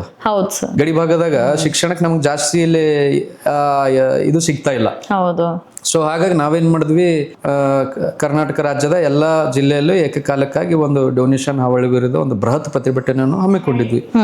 ಸುಮಾರು ಅವತ್ತೊಂದು 400 ಜನ ಸೇರಿಸಿ ಒಂದು ಅಂಬೇಡ್ಕರ್ ಸರ್ಕಲ್ ವೃತ್ತದಿಂದ DC ಆಫೀಸ್ ಕಚೇರಿವರೆಗೆ, ಅಲ್ಲಿಂದ BO ಆಫೀಸ್ ವರೆಗೂ ಮುತ್ತಿಗೆ ಹಾಕುವಂತ ಕೆಲಸ ಮಾಡಿದ್ವಿ. BO ಆಫೀಸ್ ಮುತ್ತಿಗೆ ಹಾಕುವಂತ ಕೆಲಸ ಮಾಡಿದ್ವಿ. DC ಆಫೀಸ್ಗೂ ಅವರಿಗೂ ಕೂಡ ಮೆಮೊರಂ ಕೊಟ್ಟಿದ್ವಿ. ಅದಾದ ನಂತರ ನಮ್ದರ ಸ್ಟೇಟ್ ಕಮಿಟಿಯಿಂದ ಒಂದು 15ರಿಂದ ಒಂದು 20 ದಿವಸ ಕಾಲ ಅವರಿಗೊಂದು ಸಮಯವನ್ನು ನೀಡ್ಬೇಕಂತ ಹೇಳಿ ನಾವು ಒಂದು ಕರೆ ಇತ್ತು. ಒಂದು 20 ದಿವಸ ಇರ್ಲಿ, ಆ ನಂತರ ನೋಡೋಣ ಅಂತ ನಮ್ಮ ರಾಜ್ಯಾಧ್ಯಕ್ಷರ ಆದೇಶ ಇತ್ತು. ಆದ ನಂತರ ಮತ್ತೆ ಯಾವುದೇ ರೀತಿಯಿಂದ ಅದು ಸ್ಪಂದಿಸ್ಲಿಲ್ಲ ರಾಜ್ಯ ಸರ್ಕಾರ. ಅವತ್ತು ಎಜುಕೇಶನ್ ಡಿಪಾರ್ಟ್ಮೆಂಟ್ ಮಂತ್ರಿ ಖಾದೀರ್ ಅಂತ ಇದ್ರು.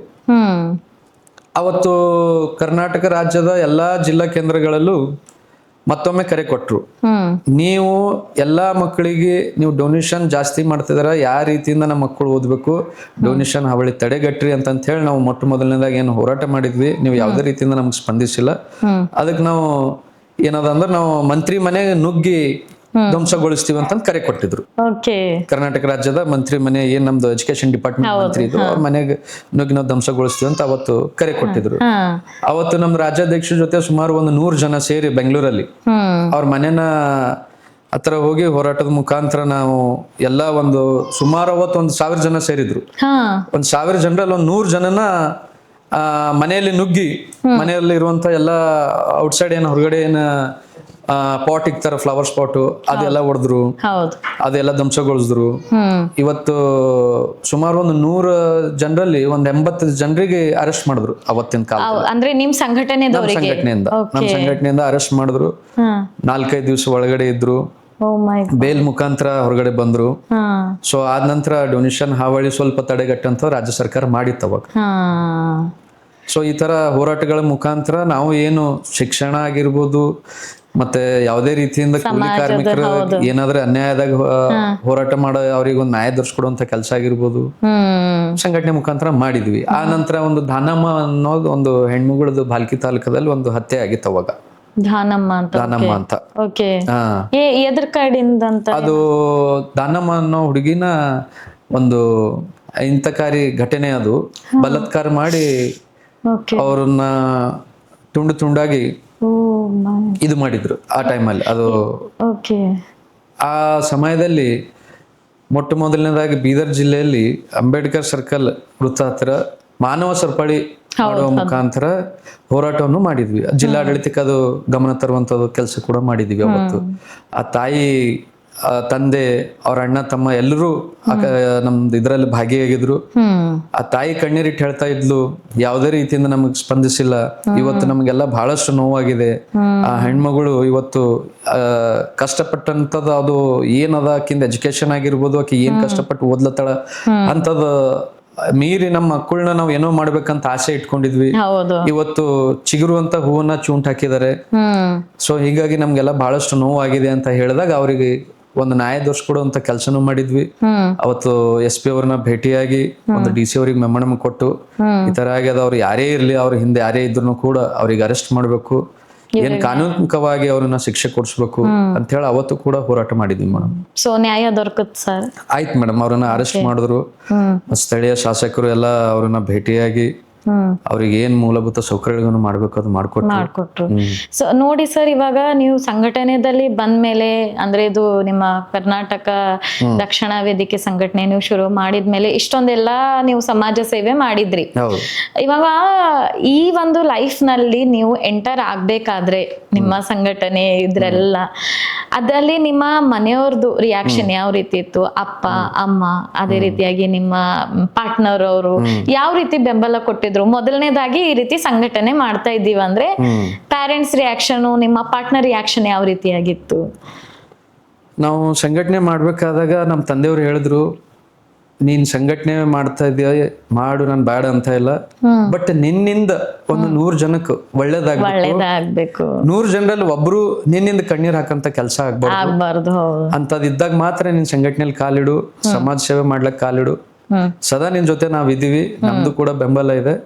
ನಿನ್ನಿಂದ ಒಂದು 100 ಜನನ ಒಳ್ಳೇದಾಗಂತ ಕೆಲಸ ಆಗ್ಬೇಕು, 100ರಿಂದ ಒಬ್ರು ನಿನ್ನಿಂದ ಕೆಟ್ಟದಾಗಿದೆ ಅಂತ ಹೇಳ್ಬಾರ್ದು, ಅವ್ರ ಕಣ್ಣಿಂದ ನೀರ್ ಬರ್ಬಾರ್ದು, ಅವ್ರದಿಂದ ಏನೇ ಒಂದು ಈ ತರ ಕೆಟ್ಟದ ಪದಗಳು ಹಿಂದ್ ಮಾತಾಡ್ಕೊಳ್ಬಾರ್ದು ಅಂತದ್ ನೀ ಅದು ಜಿಮ್ಮೆದಾರಿ ತಗೊಂಡು ನಿನ್ ಕೆಲಸ ಮಾಡ್ತೀಯ ಅಂದ್ರೆ ನೀನ್ ಮಾಡು, ನಿನಗೆ ಅದ್ರ ನಾವ್ ಏನೇ ಇದೀವಿ ನಿಮ್ ಜೊತೆ ಸಪೋರ್ಟಿವ್ ಆಗಿದ್ದೀವಿ ಅಂತ ನಮ್ ತಂದೆಯವ್ರು ಹೇಳಿದ್ರು. ಇನ್ನೊಂದು ನಮ್ ತಂದೆಯವ್ರ ಬಗ್ಗೆದಾಗ ನಾನ್ ಬಹಳಷ್ಟು ಹೇಳ್ಬೇಕು, ಅವರು ತುಂಬಾ ಕಷ್ಟಪಟ್ಟು ಮೇಲ್ ಬಂದಿದ್ದವ್ರು. ನಾವು ನಮ್ದು ಇವತ್ತು ನಮ್ ಲೈಫ್ ನಮ್ ಜೀವನ ಇವತ್ತು ಏನಾದ್ರು ಇದೀವಿ, ನಾವು ಈ ಮಟ್ಟಕ್ಕೆ ಬೆಳೆದಿವಿ ಅಂದ್ರೆ ನಮ್ ತಂದೆಯವ್ರ ತುಂಬಾ ಆಶೀರ್ವಾದ, ನಮ್ ತಾಯಿಯರ ಆಶೀರ್ವಾದ ಕೂಡ ತುಂಬಾ ಇದೆ. ಅಂಡ್ ಮೇಡಮ್ ಅವ್ರದ್ದು ರಿಯಾಕ್ಷನ್ ಇವಾಗ ನೋಡ್ಬೇಕಂದ್ರೆ ಸರ್, ನೀವೇನು ಎದ್ರಲ್ಲಿ ನೀವು ಹೋರಾಡ್ತೀರ ಅದು ಈಸಿ ಕೆಲಸ ಅಂತೂ ಅಲ್ಲ. ನನ್ನ ಪ್ರಕಾರ ಇವಾಗ ನೋಡ್ಬೇಕಂದ್ರೆ ನೀವು ಯಾವುದೋ ಒಂದು ಕೆಲಸ ಇವಾಗ ನೀವು ಹೇಳಿದ್ರಿ ಬಾಲ್ಕಿನಲ್ಲಿ ಈ ರೀತಿ ಆಗಿತ್ತು, ಸೊ ಅದ್ರಲ್ಲಿ ಯಾರ್ದಾದ್ರೂ ದೊಡ್ಡೋರ್ದು ಈ ರೀತಿ ಏನೋ ಕೈವಾಡ ಉಳ್ದ್ಬಿಟ್ಟು ನೀವ್ ಈ ರೀತಿ ಮಾಡಿದ್ರಿ ಅಂತ ನಿಮ್ಗೆ ಆಮೇಲೆ ಕರೆಗಳು ಬರೋದು, ಏನಾದ್ರೂ ಧಮ್ಕಿ ಕಾಲ್ಸ್ ಬರೋದು, ಈ ರೀತಿ ಏನಾದ್ರೂ ಆಗಿದ್ದಾಗ ಮೇಡಮ್ ರಿಯಾಕ್ಷನ್ ಅಂದ್ರೆ ಯೋಚನೆ ಮಾಡ್ತಾರಲ್ಲ ಅವರು, ನೀವು ಇದ್ರಲ್ಲಿ ಹೋಗ್ತಾ ಇದ್ದೀರಂದ್ರೆ ಮುಂದೆ ನಮ್ ಲೈಫ್ ನಲ್ಲಿ ಈ ರೀತಿ ಅಂತ, ಅದಕ್ಕೆ ಯಾವ ರೀತಿ ಬೆಂಬಲ ಕೊಡ್ತಾರೆ ಮೇಡಮ್? ಮತ್ತೊಂದು ಒಂದು ಘಟನೆ ಆಗಿತ್ತು ಮೇಡಮ್, ಇವತ್ತು ನಮ್ ಬೀದರಲ್ಲಿ ಒಬ್ರು ಶಾಸಕರಿದ್ರು, ಒಂದು ಕ್ಷೇತ್ರ ಇದೆ, ಆ ಕ್ಷೇತ್ರದಲ್ಲಿ ಸುಮಾರು ಸಮಸ್ಯೆಗಳು, ರೋಡ್ ಕರೆಕ್ಟ್ ಆಗಿರ್ಲಿಲ್ಲ. ಅವತ್ತು ಒಂದ್ಸರ್ತಿ ಮನವಿ ಕೊಟ್ಟಿದ್ವಿ, ಸರ್ ನಿಮ್ ಕ್ಷೇತ್ರದಲ್ಲಿ ರೋಡ್ ಕರೆಕ್ಟ್ ಆಗಿಲ್ಲ, ಸೊ ಜನಸಾಮಾನ್ಯರಿಗೆ ಓಡಾಡಕ್ ಕಷ್ಟ ಆಗ್ತಾ ಇದೆ. ಆಮೇಲೆ ಅಲ್ಲೆಲ್ಲ ಹಳ್ಳಿಯಿಂದ 1-2 ಕಿಲೋಮೀಟರ್ ಆಗಿರ್ಬೋದು, 3 ಕಿಲೋಮೀಟರ್ ಆಗಿರ್ಬೋದು, ಆ ಊರಿಂದ ಶಾಲಾ ಮಕ್ಕಳಿಗೆ ಹೋಗ್ಲಕ್ ಬಹಳ ತೊಂದರೆ ಆಗ್ತಾ ಇತ್ತು. ಸಣ್ಣ ಆಟೋ ಬರುತ್ತಲ್ಲ ಮೇಡಮ್, ಆ ಆಟೋದಲ್ಲಿ ಒಂದು ಎಷ್ಟು ಜನ ಸೇರ್ಬೇಕಾದ್ರಲ್ಲಿ ಅಷ್ಟು ಜನ ಜಾಸ್ತಿ ಜನ ಕೂತ್ಕೊಂಡು ಹೋಗುವಂಥದ್ದು ಅದು ಒಂದು ಇದು ಇತ್ತು ಅವಾಗ. ಸೊ ಹಂಗ ಆ ಟೈಮಲ್ಲಿ ಒಂದ್ಸರ್ತಿ ಮನವಿ ಕೊಡಿ, ಸರ್ ಈ ತರ ರೋಡ್ ಸರಿಯಾಗಿಲ್ಲ, ಸೊ ನೀವ್ ಏನದ ಅಂದ್ರೆ ಅದಕ್ಕೆ ರೋಡ್ ಸರಿಯಾಗಿ ಮಾಡ್ಕೊಟ್ರಿ ಅಂದ್ರೆ ಓಡಾಡ್ಲಕ್ಕ ಇವತ್ತು ಬೆಳಗ್ಗೆಯಿಂದ ಸಾಯಂಕಾಲವರೆಗೂ ಸಾವಿರಾರು ಜನ ಓಡಾಡ್ತಾರ. ಯಾವ್ದೇ ಒಂದು ಅಹಿತಕಾರಿ ಘಟನೆಗಳು ಆಗ್ಬಾರ್ದು. ಸೊ ಸಣ್ಣ ಮಕ್ಕಳಾಗಿರ್ಬೋದು, ಏಜ್ ಆದವ್ರು ಆಗಿರ್ಬೋದು, ಎಲ್ರು ಓಡಾಡ್ತಾರ ಸರ್ ಅದ್ರ ಮೇಲೆ. ಅದಕ್ಕೆ ನೀವು ಅದಕ್ಕೆ ರೋಡ್ ಸರಿಪಡಿಸ್ಕೊಡ್ರಿ. ಮತ್ ಮೂಲಭೂತ ಸೌಕರ್ಯಗಳು ಏನದ, ನೀವು ಶಾಸಕರಾಗಿದ್ರಿ ಅಂತಂದ್ರೆ ಜನರಿಂದ ಗೆದ್ದಿದ್ರಿ, ಜನರಿಗಾಗಿ ಇರ್ಬೇಕು, ಜನರ ಸಮಸ್ಯೆ ಏನದ ನೀವು ಅದು ತಿಳ್ಕೊಂಡು ಅದು ಸಮಸ್ಯೆ ಬಗೆಹರಿಸೋದೇ ನಿಮ್ ಕೆಲಸ ಆಗಿದೆ. ಸೊ ಹಂಗಾಗಿ ಅದೊಂದು ಮಾಡ್ಕೊಡ್ರಿ ಸರ್ ಅಂತ ಒಂದು ಮನವಿ ಕೊಟ್ಟಿದ್ವಿ. ಆ ಟೈಮ್ ಕೊಟ್ಟಾಗ ಆಯ್ತು ನೋಡೋಣ ಮಾಡ್ಕೊಡ್ತೀನಿ, ಒಂದು ನಮ್ಗೆ ಸಮಯ ನೀಡ್ರಿ ಅಂತ ಹೇಳಿದ್ರು. ಓಕೆ ಅಂತ ಹೇಳಿದಾಗ ಒಂದು 15-20 ದಿವಸ, 1 ತಿಂಗಳು ನೋಡಿದ್ವಿ, 2 ತಿಂಗಳು ನೋಡಿದ್ವಿ, ಅದು ಯಾವ್ದೇ ರೀತಿಯಿಂದ ಏನೂ ಆಗಿಲ್ಲ. ಆದಾಗ ಒಂದ್ಸರ್ತಿ ಏನಾಯ್ತು, ಸ್ಕೂಲಿಗೆ ಹೋಗುವಂತ ಮಕ್ಕಳು ಆಟೋ ಪಲ್ಟಿ ಆಯ್ತು ಮೇಡಮ್. ಆಟೋ ಪಲ್ಟಿ ಆದಾಗ ಸಣ್ಣ ಮಕ್ಕಳು 1-2 second standard, 3rd standard, 4th standard, ಆ ತರ ಸಣ್ಣ ಮಕ್ಕಳಿದ್ರು, 2-3-4 ವರ್ಷ ಮಕ್ಕಳಿದ್ರು. ಆ ತರ ಆಟೋ ಪಲ್ಟಿ ಆದಾಗ ಕಾಲು ಎಲ್ಲ ಸ್ವಲ್ಪ ಗಾಯ ಆಯ್ತು, ಬರಳಿಗೆಲ್ಲ ಪೆಟ್ಟಾಯ್ತು, ಬ್ಲಡ್ ಬರಕ್ ಸ್ಟಾರ್ಟ್ ಆಯ್ತು. ಸೊ ಹಂಗಾಗಿ ಅಲ್ಲಿಂದ ಸ್ಥಳೀಯರು ಫೋನ್ ಮಾಡಿ ಈ ತರ ಸರ್ ಆಟೋ ಪಲ್ಟಿ ಆಗಿದೆ. ಸೊ ಆ ನಂತರ ಇದು ನೀವು ಎಷ್ಟು ಸರ್ತಿ ನಿಮ್ಗೆ ಹೇಳಿದ್ವಿ, ನಮ್ ರೋಡ್ ಸಮಸ್ಯೆ ಇದೆ, ಮತ್ತು ಶಾಸಕರಿಗೂ ಕೂಡ ಹೇಳಿದ್ರಿ, ಅದು ನಮ್ಗೆ ಏನು ಸ್ಪಂದಿಸ್ಲಿಲ್ಲ, ಇದಕ್ಕೆ ನೀವು ಯಾವ ಮುಖಾಂತರ ನಮ್ಗೆ ನ್ಯಾಯ ಕೊಡಿಸ್ತೀರಿ ಹೇಳಿ ಸರ್. ಇದು ಇವತ್ತು ಒಂದ್ ಸಣ್ಣ ಇದು ಆಗಿದೆ, ಅದು ದೊಡ್ಡದಾಗವರೆಗೂ ನಮ್ಗೆ ವೇಟ್ ಮಾಡಿಸ್ತೀರಾ ಅನ್ನೋ ಪ್ರಶ್ನೆ ನಮ್ಗೆ ಕೇಳಿದ್ರು. ಅದು ಎಲ್ಲೋ ಒಂದು ನಮ್ ಮನ್ಸಿಗೆ ಮುಟ್ತು ಮೇಡಮ್. ಮುಟ್ಟಿದಾಗ ನಾವ್ ಅಂದ್ವಿ, ಇವತ್ತು ನೋಡಿ, ಇವತ್ತು ಸರ್ಕಾರ ಯಾವ್ದೇ ಇರ್ಲಿ, ಶಾಸಕರು ಯಾರೇ ಇರ್ಲಿ, ಹೌದು, ಜನರಿಂದಾನೇ ಜನರಿಂದಾನೇ ಅವರು. ಹೌದು, ಜನರು ಏನ್ ಆಯ್ಕೆ ಮಾಡ್ತಾರೆ ಅದು ಜನರ ಮೇಲೆ ಇರುತ್ತೆ. ಆ ಜನರ ಸಮಸ್ಯೆಗಳನ್ನ ಅವ್ರ ಬಗೆಹರಿಸೋದು ಅವ್ರ ಕರ್ತವ್ಯ ಇದೆ, ಶಾಸಕರು. ಯಾಕಂದ್ರೆ ಜನರು ಅವ್ರಿಗೆ ಚಾಯ್ಸ್ ಮಾಡೋದು ಜನರ ಕರ್ತವ್ಯ ಆದ್ರೆ ಜನರಿಗೆ ಬೆಂಬಲ ಕೊಡೋದು ಅವ್ರ ಕರ್ತವ್ಯ ಆಗುತ್ತೆ ಸರ್. ಸೊ ಹಾಗಾಗಿ ಅವತ್ತು ನಾವು ಭೇಟಿ ಆದಾಗ ಏನೋ ಅದು ಮೆಮೊರಂ ಪತ್ರ ಕೊಟ್ಟಿದ್ವಿ, ಅದಕ್ಕೆ ನಮ್ಗೆ ಸ್ಪಂದಿಸ್ಲಿಲ್ಲ. ಅದಕ್ಕೆ ನಾವು ಒಂದು ಹೋರಾಟದ ಮುಖಾಂತರನೇ ಇದಕ್ಕೊಂದು ಅವ್ರಿಗೆ ಹೇಳ್ಬೇಕಾಗ್ತದ ಅಂತ ಹೇಳಿ ಅವತ್ತು ನಾವೆಲ್ಲ ಸಭೆ ಮಾಡಿ ಒಂದು ಹೋರಾಟ ಮುಖಾಂತರ ಅವ್ರಿಗೆ ಒಂದು DC ಆಫೀಸ್ ಹತ್ರ ಒಂದು ಹೋರಾಟ ಮಾಡಿದ್ವಿ ಮೇಡಮ್. ಇವತ್ತು ಆ ಕ್ಷೇತ್ರದ ಜನರು, ನಮ್ಮ ಸ್ಥಳೀಯರು ಎಲ್ಲ ಮತ್ತೆ ನಮ್ದೆಲ್ಲ ಕಾರ್ಯಕರ್ತರು ಎಲ್ಲ ಸೇರಿ ಸುಮಾರು 100 ಜನ 200 ಜನ ಸೇರ್ಕೊಂಡು ಇವತ್ತು ಮೂಲಭೂತ ಸೌಕರ್ಯಗಳು ಇಲ್ಲ, ಇವತ್ತು ರೋಡ್ ಕರೆಕ್ಟ್ ಇಲ್ಲ, ಅಲ್ಲಿ ನೀರಿನ ಸಮಸ್ಯೆ ಇದೆ, ವಿದ್ಯುತ್ ಸಮಸ್ಯೆ ಇದೆ. ಇವತ್ತು ಚಿಕ್ಕ ಮಕ್ಕಳು ಇವತ್ತು ಗೌರ್ಮೆಂಟ್ ಸ್ಕೂಲಿಗೆ ಹೋಗ್ತಾ ಇದಾರ, 1 ಕಿಲೋಮೀಟರ್ 2 ಕಿಲೋಮೀಟರ್ ಅವರಿಂದ ಬೇರೆ ಊರಿಗೆ ಹೋಗ್ಬೇಕಾಗ್ತದ. ಅಂತದೆಲ್ಲ ಸಮಸ್ಯೆಗಳಾಗ್ತಾ ಇದೆ. ಇದಕ್ಕೆ ನೀವು ಏನದಂದ್ರೆ ನಮಗೆ ಸರಿಪಡಿಸ್ಕೊಡ್ರಿ ಅಂತ ಒಂದು ಹೋರಾಟದ ಮುಖಾಂತರ ನಾವು ಒಂದು ಹೋರಾಟ ಮಾಡಿದ್ವಿ. ಹೋರಾಟ ಮಾಡಿದಾಗ ಅದು ಎಲ್ಲ ನೆಕ್ಸ್ಟ್ ಡೇ ಎಲ್ಲ ಮೀಡಿಯಾದಲ್ಲಿ ಪೇಪರಲ್ಲಿ ಎಲ್ಲ ಬಂದಾಗ ಅವರು ಶಾಸಕರು ನನಗೆ ಬೆಳಗ್ಗೆ 8:30 ಫೋನ್ ಮಾಡಿದ್ರು. ಶಾಸಕರು ಫೋನ್ ಮಾಡಿ ಅವ್ರದ್ದು ಆಕ್ಚುಲಿ ನಾವು ಒಂದು ಫೋಟೋ ಸುಟ್ಟಿದ್ವಿ. ಫೋಟೋ ವ್ಯಕ್ತಪಡಿಸಿದ್ವಿ. ಅವತ್ತು ಅವ್ರದ್ದು ಒಂದು ಫೋಟೋ ಸುಡೋ ಮುಖಾಂತರ ಹೋರಾಟವನ್ನು ಮಾಡಿದ್ವಿ. ಅವ್ರ ಬೆಳಗ್ಗೆ ನ್ಯೂಸ್ ನೋಡ್ಕೊಂಡು ನನಗೆ ಫೋನ್ ಮಾಡಿದ್ರು, ಏನು ನನ್ ಫೋಟೋ ಸುಟ್ಟಿದ್ರಿ, ಯಾವುದಕ್ಕಾಗಿ ಸುಟ್ಟಿದ್ರಿ, ಏನಿತ್ತಂತ ಸುಡುವಂತದ್ದು, ಅಷ್ಟು ದೊಡ್ಡದು ಏನಾಗಿತ್ತು ಅಂದ್ರೆ, ಸರ್ ನಿಮ್ಮನ್ನ ಆಲ್ರೆಡಿ ಭೇಟಿಯಾಗಿ 1-2 ತಿಂಗಳ ಮುಂಚೆ ಈ ತರ ಸಮಸ್ಯೆಗಳದಾವ, ಬಗೆಹರಿಸ್ಕೊಡ್ರಿ ಅಂತ ಹೇಳಿದ್ವಿ. ಹೇಳಿದಾಗ ನೀವು ನಮ್ಗೆ ಅದಕ್ಕೆ ಸ್ಪಂದಿಸ್ಲಿಲ್ಲ. ಸೊ ಹಾಗಾಗಿ ಇವತ್ತು ಒಂದು ಸಣ್ಣ ಮಕ್ಕಳಿಗೆ ಏನ್ ಪೆಟ್ಟಾಗ ಸರ್ ನೋವಾಗದ, ಅದಕ್ಕೂ ಕೂಡ ಕೇಳಕ್ ಹೋಗಿಲ್ಲ. ಸೊ ಹಂಗಾದಾಗ ನೀವು ಜನರಿಗೆ ಏನ್ ಸಮಸ್ಯೆ ಅದ ನೀವು ಗುರುತು ಮಾಡ್ದೇನೆ ನೀವು ಆರಾಮಾಗಿದ್ರೆ ಜನ ಸಮಸ್ಯೆ ಕೇಳೋರು ಯಾರು ಅಂತವ್ರಿಗೆ ನಾ ಪ್ರಶ್ನೆ ಮಾಡಿದಾಗ ಅವ್ರು ಹೇಳಿದ್ರು, ಇಲ್ಲ ನೀವು ನನ್ ಫೋಟೋ ಸುಟ್ಟಿದ್ರಿ, ನಿಮ್ಮನ್ನ ನಾನ್ ನೋಡ್ಕೋತೀನಿ, ನಿಮ್ಮನ್ನ ನಾವು ಹಂಗ್ ಮಾಡ್ತೀವಿ ಹಿಂಗ್ ಮಾಡ್ತೀವಿ ಎಲ್ಲ ಆಯ್ತು ಮೇಡಮ್. ಅದಾಗ ನಾನು ಹೇಳಿದೆ, ಸರ್ ನೀವು ನೋಡ್ಕೋರಿ, ಏನ್ ಮಾಡ್ತೀರಿ ಮಾಡ್ರಿ, ನಾವು ಕಾನೂನು ಅವಾಗ ನಾವ್ ಏನ್ ಮಾಡ್ಬೇಕು ನಮ್ಗೆ ಗೊತ್ತು ಸರ್, ಮಾಡ್ತೀವಿ. ಅದು ನೋಡೋದೆಲ್ಲ ಪ್ರಶ್ನೆ ಆಮೇಲೆ ಸರ್, ಅದು ಏನ್ ನಾವು ಕೇಳ್ತಾ ಇದ್ದೀವಿ ಅದು ಫಸ್ಟ್ ನೀವು ಜನರ ಏನ್ ಸಮಸ್ಯೆ ಅದ ಅದು ಬಗೆಹರಿಸ್ಕೊಡ್ರಿ. ನಿಮ್ದು ನಮ್ದು ಏನು ವೈಯಕ್ತಿಕ ಇಲ್ಲ, ಜನರಿಗಾಗಿ ನಾವು ಹೋರಾಟ ಮಾಡಿದ್ರೆ ಜನರ ಸಮಸ್ಯೆನ ನೀವು ಬಗೆಹರಿಸೋದು ನಿಮ್ದು ಒಂದು ಧರ್ಮ ಅದ, ನೀವು ಮಾಡ್ಕೊಡ್ರಿ ಸರ್. ಅದು ವೈಯಕ್ತಿಕ ಇರ್ಲಿ, ನಿಮ್ದು ನಮ್ದು ನೋಡೋದು ಮಾಡೋದು ಅದು ಇರ್ಲಿ, ಆಮೇಲೆ ನೋಡ್ಕೊಂಡು ಅಂತ ಅದು ಹೇಳಿದ್ವಿ.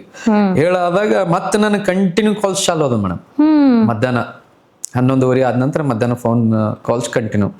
ಅವ್ರ ಬೆಂಬಲಿಗರು ಫೋನ್ ಮಾಡ್ಲತ್ತರು, ಮಾಜಿ ಗ್ರಾಮ ಪಂಚಾಯತ್ ಮೆಂಬರ್ ಆಗಿರ್ಬೋದು, ಜಿಲ್ಲಾ ಪಂಚಾಯತ್ ಮೆಂಬರ್ ಆಗಿರ್ಬೋದು, ಅವ್ರ ಕಾರ್ಯಕರ್ತರು ಎಲ್ಲ ಫೋನ್ ಮಾಡ್ಬಿಟ್ಟು ನೀವು ಹಂಗ ಹೋರಾಟ ಮಾಡಿದ್ರಿ ನಮ್ದು ಸಾಹೇಬ್ರ ವಿರುದ್ಧ, ನಿಮಗ್ ಹಂಗ್ ಮಾಡ್ತೀವಿ ಹಿಂಗ್ ಮಾಡ್ತೀವಿ ಅಂತ. ನಾ ಅಂದ, ನೀವ್ ಏನ್ ಬೇಕಾಗಿನ್ ಮಾಡ್ಕೋರಿ, ನಮಗೇನು ಆಗೋದು ಇಲ್ಲ, ನಾವ್ ಅದ್ರ ಬಗ್ಗೆ ತಲೆನೂ ಕೆಡಿಸ್ಕೊಂಬಳೋದಿಲ್ಲ.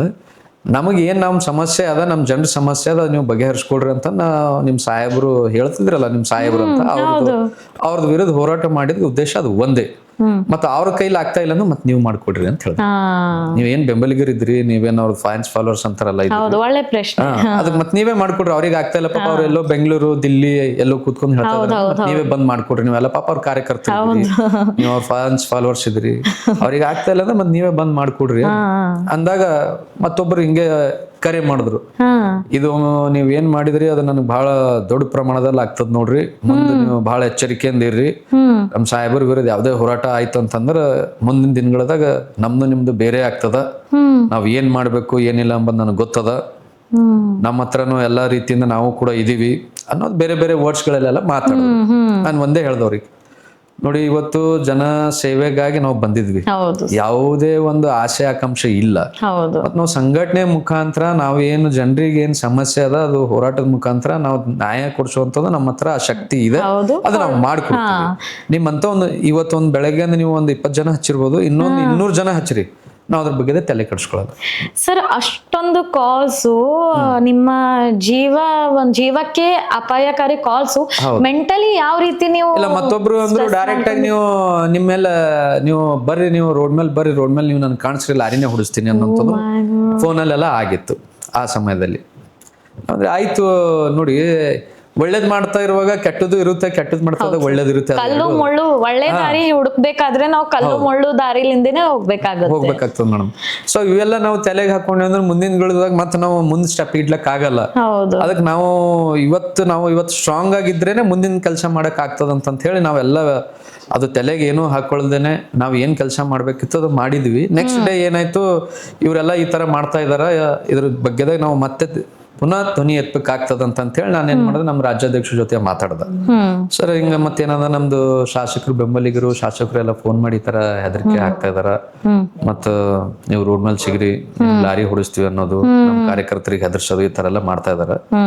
ಅದಕ್ ಮತ್ತ ಇದಕ್ಕೆ ಏನ್ ಮಾಡ್ಬೇಕು ಅಂದ್ರೆ ನೀವೇನ್ ಮಾಡ್ಬೇಕಂತದ್ರಿ ಭರತ್ ನಿಮ್ಮ ಮನ್ಸಲ್ಲಿ ಏನದ, ನೀವೇನು ಹೋರಾಟನ ನಿಲ್ಲಿಸ್ತೀರಾ ಅಥವಾ ಅವ್ರದ್ದು ಕಾಲ್ಸ್ಗಳಿಗೆ ಹೆದರ್ಕೊಂಡು ನೀವೇನ್ ಮನೇಲಿ ಇರ್ತೀರಾ, ಅಥವಾ ಅದಕ್ಕ ಮತ್ತೆ ನೀವು ದಿಟ್ಟವಾಗಿ ಒಂದು ಏನಾದ್ರು ಮಾಡ್ಬೇಕನ್ನೋ ನಿಮ್ ಮನ್ಸಲ್ಲಿ ಇದೆ ಅಂತ ಕೇಳಿದಾಗ, ಸರ್ ಇಂಥವ್ರು ಬೆಳಗ್ಗೆಯಿಂದ ಸಾಯಂಕಾಲ ಗಟ್ಟ ನಾವು ದಿನ ನೋಡ್ತಾ ಇರ್ತೀವಿ, 100 ಕಾಲ್ ಬರುತ್ತೆ, ಅದಕ್ಕೆಲ್ಲ ನಾವು ತಲೆ ಕೆಡ್ಸ್ಕೊಳಲ್ಲ ಸರ್. ನಾನು ಉದ್ದೇಶ, ನನ್ನ ನಿಮ್ಗೆ ಫೋನ್ ಮಾಡಿದ ಉದ್ದೇಶ ಏನಂದ್ರೆ, ಇವತ್ತು ಒಂದ್ ಚಿಕ್ಕದಾಗಿ ಹೋರಾಟ ಮಾಡಿದ್ವಿ 100-200 ಜನನ ಸೇರಿಸಿ. ಇವತ್ತು ಅವ್ರು ಯಾವಾಗ ಇವತ್ತಿಂತ ಸಂಘಟನೆಗಳು ನಾವು ಭಾಳ ನೋಡಿದೀವಿ, ಇವತ್ತಿಂತ ಸಂಘಟನೆಗಳು ರಾಜ್ಯಾಧ್ಯಕ್ಷನ ನಾವು ಭಾಳ ನೋಡಿದೀವಿ, ಇಂಥ ಹೋರಾಟಗಾರನ ಭಾಳ ನೋಡಿದ್ವಿ ಅನ್ನೋ ಎಲ್ಲ ಫೋನಲ್ಲಿ ಅವರೆಲ್ಲ ಮಾತಾಡಿದ್ರು ಕೆಲವೊಂದೆಲ್ಲ. ಆಡ್ದಾಗ ನಾನು ಅವರಿಗೆ ನಮ್ಮ ರಾಜ್ಯಾಧ್ಯಕ್ಷರಿಗೆ ಹೇಳ್ದೆ, ನಾ ಈ ತರ ಆಗಿದೆ ಅಂತ ಹೇಳ್ದಾಗ, ನೀವೇನ್ ಡಿಸಿಷನ್ ತಗೋತೀರಿ ಹೇಳ್ರಿ, ಆ ಡಿಸಿಷನ್ ಮೇಲೆ ನಾನ್ ನಡಿತೀನಿ ಅಂತ ನನಗೆ ಅವ್ರು ಉಲ್ಟ ಕೇಳಿದ್ರು.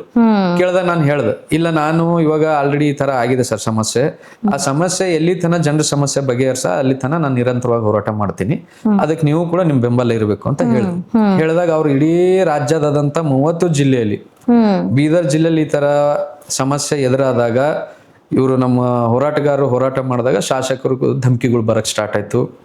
ಶಾಸಕರು ಬೆಂಬಲಿಗರು ಹೋರಾಟ ಮಾಡ್ಬೇಕಾದ್ರೆ ನಿಲ್ಸುವಂತದ್ದು ಧಮಕಿಗಳು ಹಾಕ್ಬೇಕಾಗ ಈ ತರ ಆಗಿದೆ. ಅದಕ್ಕೆ ಏಕಕಾಲ ನಾನು ಇಡೀ ರಾಜ್ಯದಾದಂತ ಎಲ್ಲರೂ ಬೀದರ್ ಜಿಲ್ಲೆಗೆ ಹೋಗ್ಬೇಕಂತ ನಮ್ಮ ರಾಜ್ಯದ ಅಧ್ಯಕ್ಷರು ಒಂದು ಕರೆ ಕೊಟ್ಟಿದ್ರು.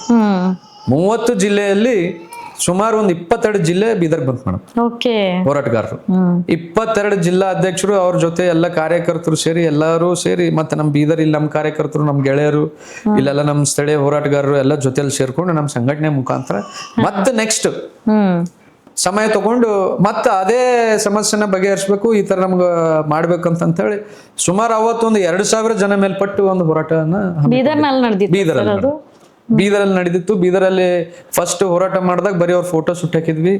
ಈ ಸರ್ತಿ ಕೂಡ ಅವ್ರದ್ದು ಏನದ ಅಂತಂದ್ರೆ ಒಂದು ಮೂರ್ತಿ ಮಾಡಿದ್ವಿ, ಅವ್ರ ಫುಲ್ ಬಾಡಿನ ಮೂರ್ತಿ ಮಾಡಿ ಅವ್ರ ಶಾಸಕ ಒಂದು ಬೈಗಳು ಧಮಕಿಗಳೇ ಮತ್ತೆಷ್ಟು ಇನ್ಸ್ಪೈರ್ ನಮಗ ಅದೊಂದು ಶಕ್ತಿ ಕೊಡ್ತ. ಅವಾಗ ಫೋಟೋ ಸುಟ್ಟಿದ್ವಿ, ಆಯ್ತು ಸರ್ ನಿಮ್ ಫೋಟೋ ಸುಟ್ಟಿದ್ವಿ, ಅದು ಇಷ್ಟ ಆಗಿಲ್ಲ ನಿಮಗೆ, ಇವಾಗ ನಿಮ್ ಬಾಡಿನ ಸುಡ್ತೇವೆ ತಗೋರಂತ ಹೇಳಿ ಅದು ಒಂದು ಮೂರ್ತಿನ ಮಾಡಿ ಸುಮಾರು ಒಂದು 2000 ಜನ ಮೇಲ್ಪಟ್ಟು ಎಲ್ರೂ ಸೇರಿಸಿ ಒಂದು ಹೋರಾಟದ ಮುಖಾಂತರ ಅಂಬೇಡ್ಕರ್ ಸರ್ಕಲ್ ಇಂದ ನಮ್ದು ಜಿಲ್ಲಾಧಿಕಾರಿ ಕಚೇರಿವರೆಗೂ ಅವತ್ತು ಒಂದು ದೊಡ್ಡ ಪ್ರಮಾಣದಲ್ಲಿ ಹೋರಾಟ ಇತ್ತು ಮೇಡಮ್.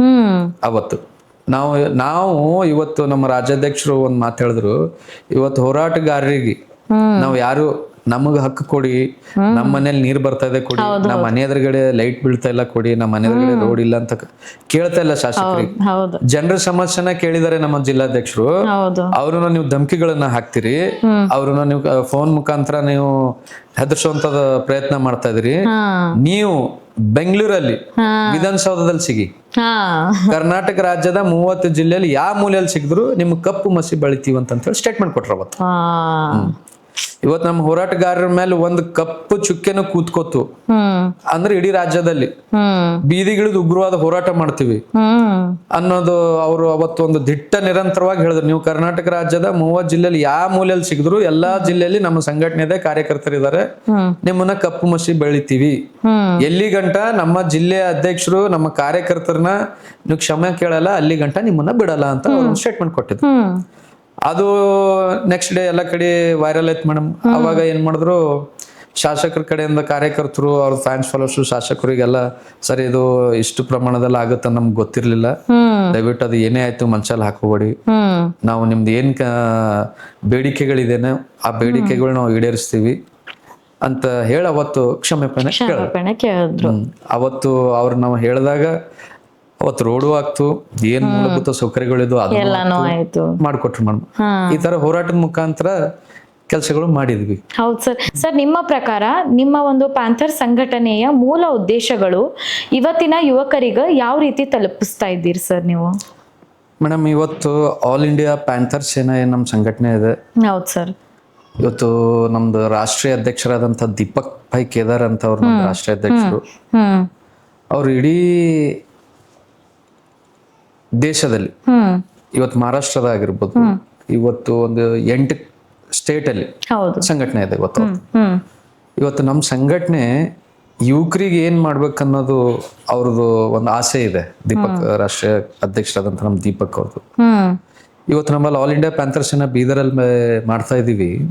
ಇವತ್ತು ನಾವು ಸಂಘಟನೆ ಅನ್ನೋದು ಇವತ್ತು ಯಂಗ್ಸ್ಟರ್ಸ್ಗಳಿಗೆ ಹೌದು.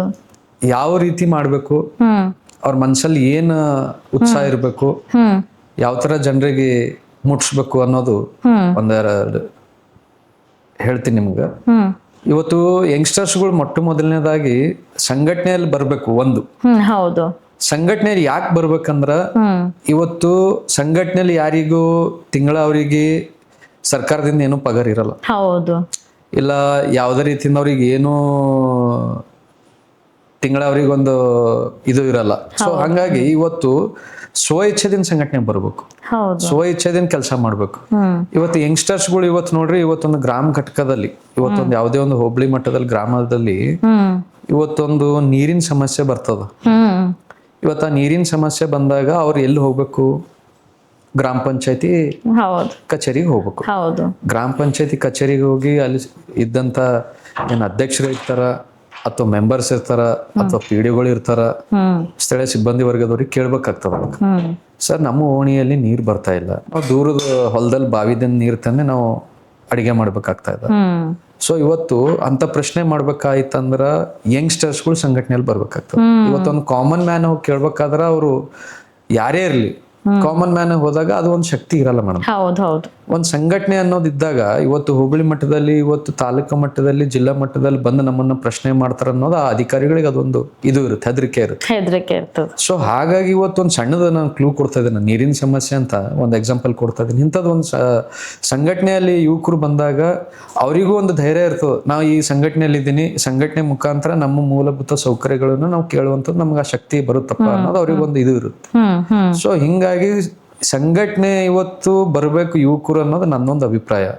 ಮತ್ ಸಂಘಟನೆ ನಿಮ್ಮ ಜೀವನವನ್ನು ಹಾಳು ಮಾಡ್ಕೊಂಡು ಸಂಘಟನೆಗೆ ಬರ್ಬೇಕು.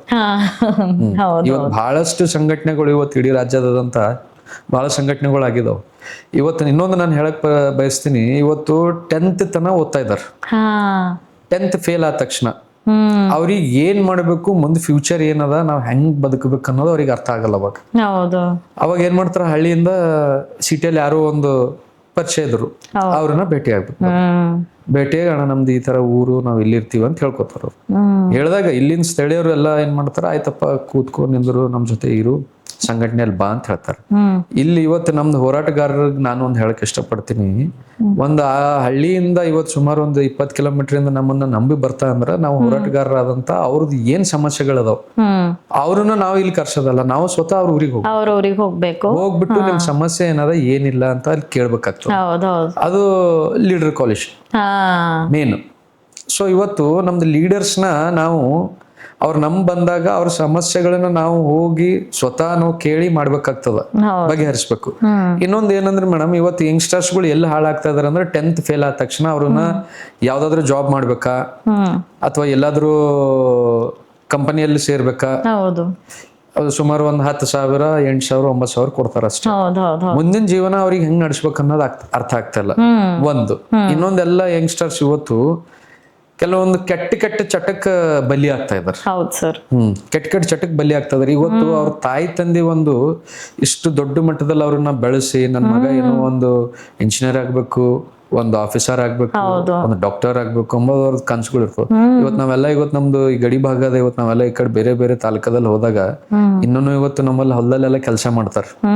ಕೆಲಸ ಮಾಡಿದಾಗ ಅವ್ರ ಕೈಗಳೆಲ್ಲ ನೋಡ್ಬೇಕು, ಊಟ ಮಾಡ್ಲಾಕ್ ಬರಲ್ಲ ಅಂತ ಪರಿಸ್ಥಿತಿ ಇರ್ತವ.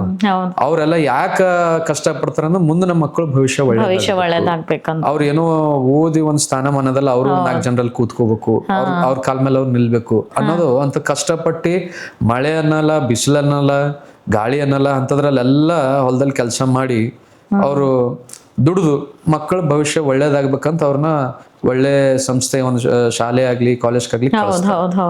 ಇವತ್ತು ಯಂಗ್ಸ್ಟರ್ಸ್ ಏನ್ ಮಾಡ್ತಾ ಇದಾರ, ಆ ತಾಯಿ ತಂದೆ ಬೆಳಗ್ಗೆ ಹೋಗಿ ಸಾಯಂಕಾಲ ಬರ್ತಾರ, ಮನೆಯಲ್ಲಿಂದ ರೊಟ್ಟಿ ಕಟ್ಕೊಂಡು ಹೋಗಿ ಊಟ ಮಾಡಿ ಹೊಲ ಕೆಲಸ ಮಾಡಿ ಬರ್ತಾರ.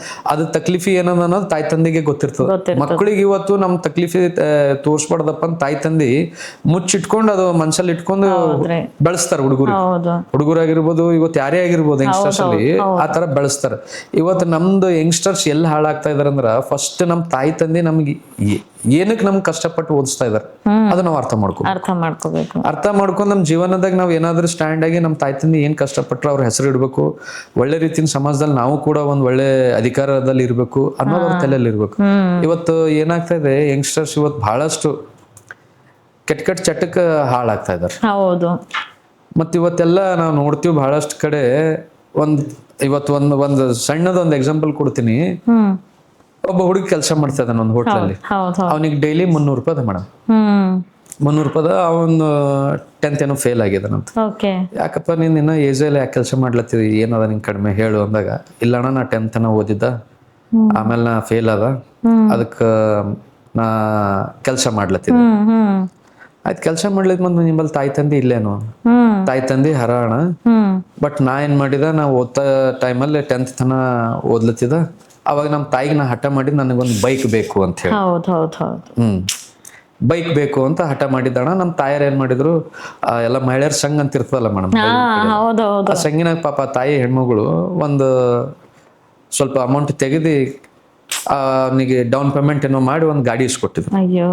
ನನ್ ಮಗ 10th ಪಾಸ್ ಆಗಿ ಚಂದ ಮುಂದೆ ಓದ್ಲಿ, ಕಾಲೇಜ್ಗೆ ಹೋಗ್ಲಿ ಅಂತಂದ್ ನನ್ ಮಗ ಕೇಳತನಪ್ಪ. ಅವನ್ ಆಸಿನೂ ಅವ್ರ ಜೊತೆ ಎಲ್ಲ ಇರೋರ್ನು ಎಲ್ಲರೂ ಬೈಕ್ ಅದನ್ನ ಅದ, ನನ್ ಮಗನು ಯಾಕ ಕುಗ್ಬೇಕು, ನನ್ ಮಗನು ಓಡಾಡ್ಲಿ ಅಂತ. ತಾಯಿ ಜೀವ ಎಳೆದು ಆ ಪ್ರೀತಿ, ತಾಯಿ ಪ್ರೀತಿ ಹಂಗಿರ್ತದ ಅದು. ತಾಯಿ ಜೀವ ಅಂದ್ರೆ ನಾಯಿ ಜೀವ ಅನ್ನೋ ಹಾಗೆ ಬಿಡೋದಕ್ ಬರಲ್ಲ. ಸೊ ಹಾಗಾಗಿ ಅವನನ್ನ ಮಹಿಳೆಯರ ಸಂಘ ಏನೋ ಇರುತ್ತೆ, ಆ ಸಂಘಲ್ಲಿ ದುಡ್ಡು ಎತ್ತಿ ಒಂದು ಬೈಕ್ ಇಸ್ಕೊಟ್ರು ಅಂತ. ಬೈಕ್ ತಗೊಂಡು ನಾವು ಓಡಾಡದ. 10th ಫೇಲ್ ಆದ. ತಾಯಿ ಕೇಳಿದ್ರು, ಮಗ ನೀನು 10ನೇ ಪಾಸ್ ಆಗಲ್ಕಿಂತ ಮುಂಚೆನೆ ನಿನಗೆ ನಾ ಒಂದು ಬೈಕ್ ಇಸ್ಕೊಟ್ಟಿದ್ದೆ, ಮತ್ ನೀನ್ ಅಂದ್ ಏನ್ ಕನ್ಸ್ಗಳಿದ್ದು ಅದೆಲ್ಲ ನುಚ್ಚು ಮಾಡಿದಿ. ನೀ ಒಳ್ಳೆ ಎಜುಕೇಶನ್ ಕೊಡಿಸ್ಬೇಕಂತ ನಾ ದಿನನಿತ್ಯ ಕೆಲಸ ಮಾಡ್ಲತ್ತಿದೆ, ಕಷ್ಟ ಪಡ್ಲತ್ತಿದೆ.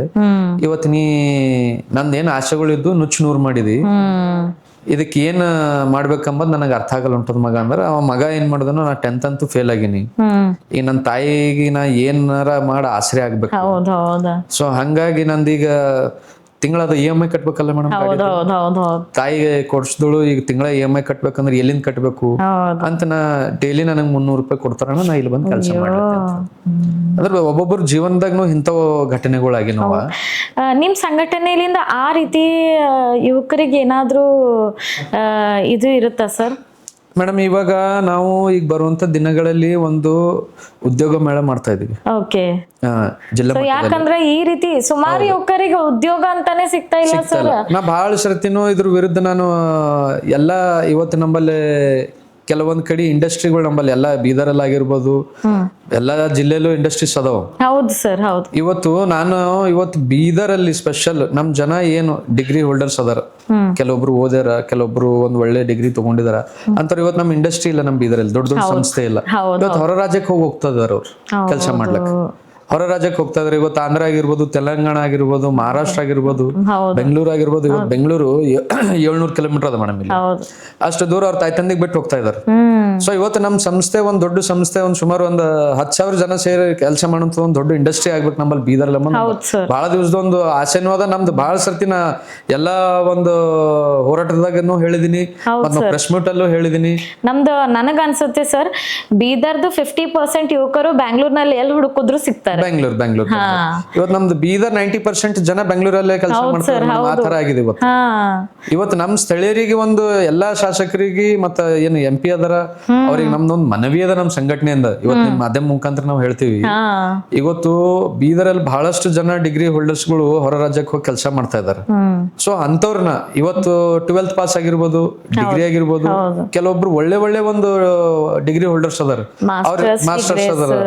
ಸೊ ಇವತ್ತು ಅವ್ರಿಗೆ ನಮ್ಗೆ ಇಲ್ಲಿ ಕೆಲಸ ಇಲ್ಲ. ಇವತ್ತು ನಮ್ದೇ ಬೀದರಲ್ಲಿ ಒಂದು ಒಳ್ಳೆ ಸಂಸ್ಥೆ ತೆಗೆದಾಗ ಇವತ್ತು ಒಂದು 10,000 ಜನ ಕೆಲಸ ಮಾಡೋಂತ ಒಂದು ನಿಮ್ಮ ಹತ್ರ ಇವತ್ತೊಂದು ಸರ್ಕಾರ ಅದ, ಇವತ್ತು ನಿಮ್ದ ಹತ್ರ ಒಂದು ಶಕ್ತಿ ಅದ, ನೀವು ತರ್ಬೋದು. ಇವತ್ತು ಬೀದರ್ಕ್ ಒಂದು ಒಳ್ಳೆ ಒಂದು ಕೊಡುಗೆ ಕೊಟ್ಟಂಗ ಆಗ್ತದ ಅದು. ಇವತ್ತು ನಾವು ಯಾವುದೇ ಸರ್ಕಾರ ಇರ್ಲಿ, ಇವತ್ತು ಕಾಂಗ್ರೆಸ್ ಇರ್ಲಿ, JDS ಇರ್ಲಿ, BJP ಇರ್ಲಿ, ಯಾವುದೇ ಸರ್ಕಾರ ಬಂದಾಗ ನಾವು ಹೇಳೋದು ಅದು ಒಂದೇ, ಎಲ್ರಿಗೂ ಒಳ್ಳೇದಾಗಬೇಕು. ಬೀದರ್ ಜಿಲ್ಲೆಯಲ್ಲಿ ಬಹಳಷ್ಟು ಜನ ಹೊರಗಡೆ ಹೋಗಿ ಕೆಲಸ ಮಾಡ್ತಿದಾರೆ. ಅದೊಂದು ಸಂಸ್ಥೆ ಆಗಿರ್ಬೇಕು ಬೀದರಲ್ಲಿ, ಒಂದ್ ಒಳ್ಳೆ ಇಂಡಸ್ಟ್ರಿ ಮಾಡ್ರಿ ಅಂತ ಹೇಳಿ ನಂದೊಂದು ಮಾಧ್ಯಮ ಮುಖಾಂತರ ಮನವಿ ಇದೆ ಮೇಡಮ್.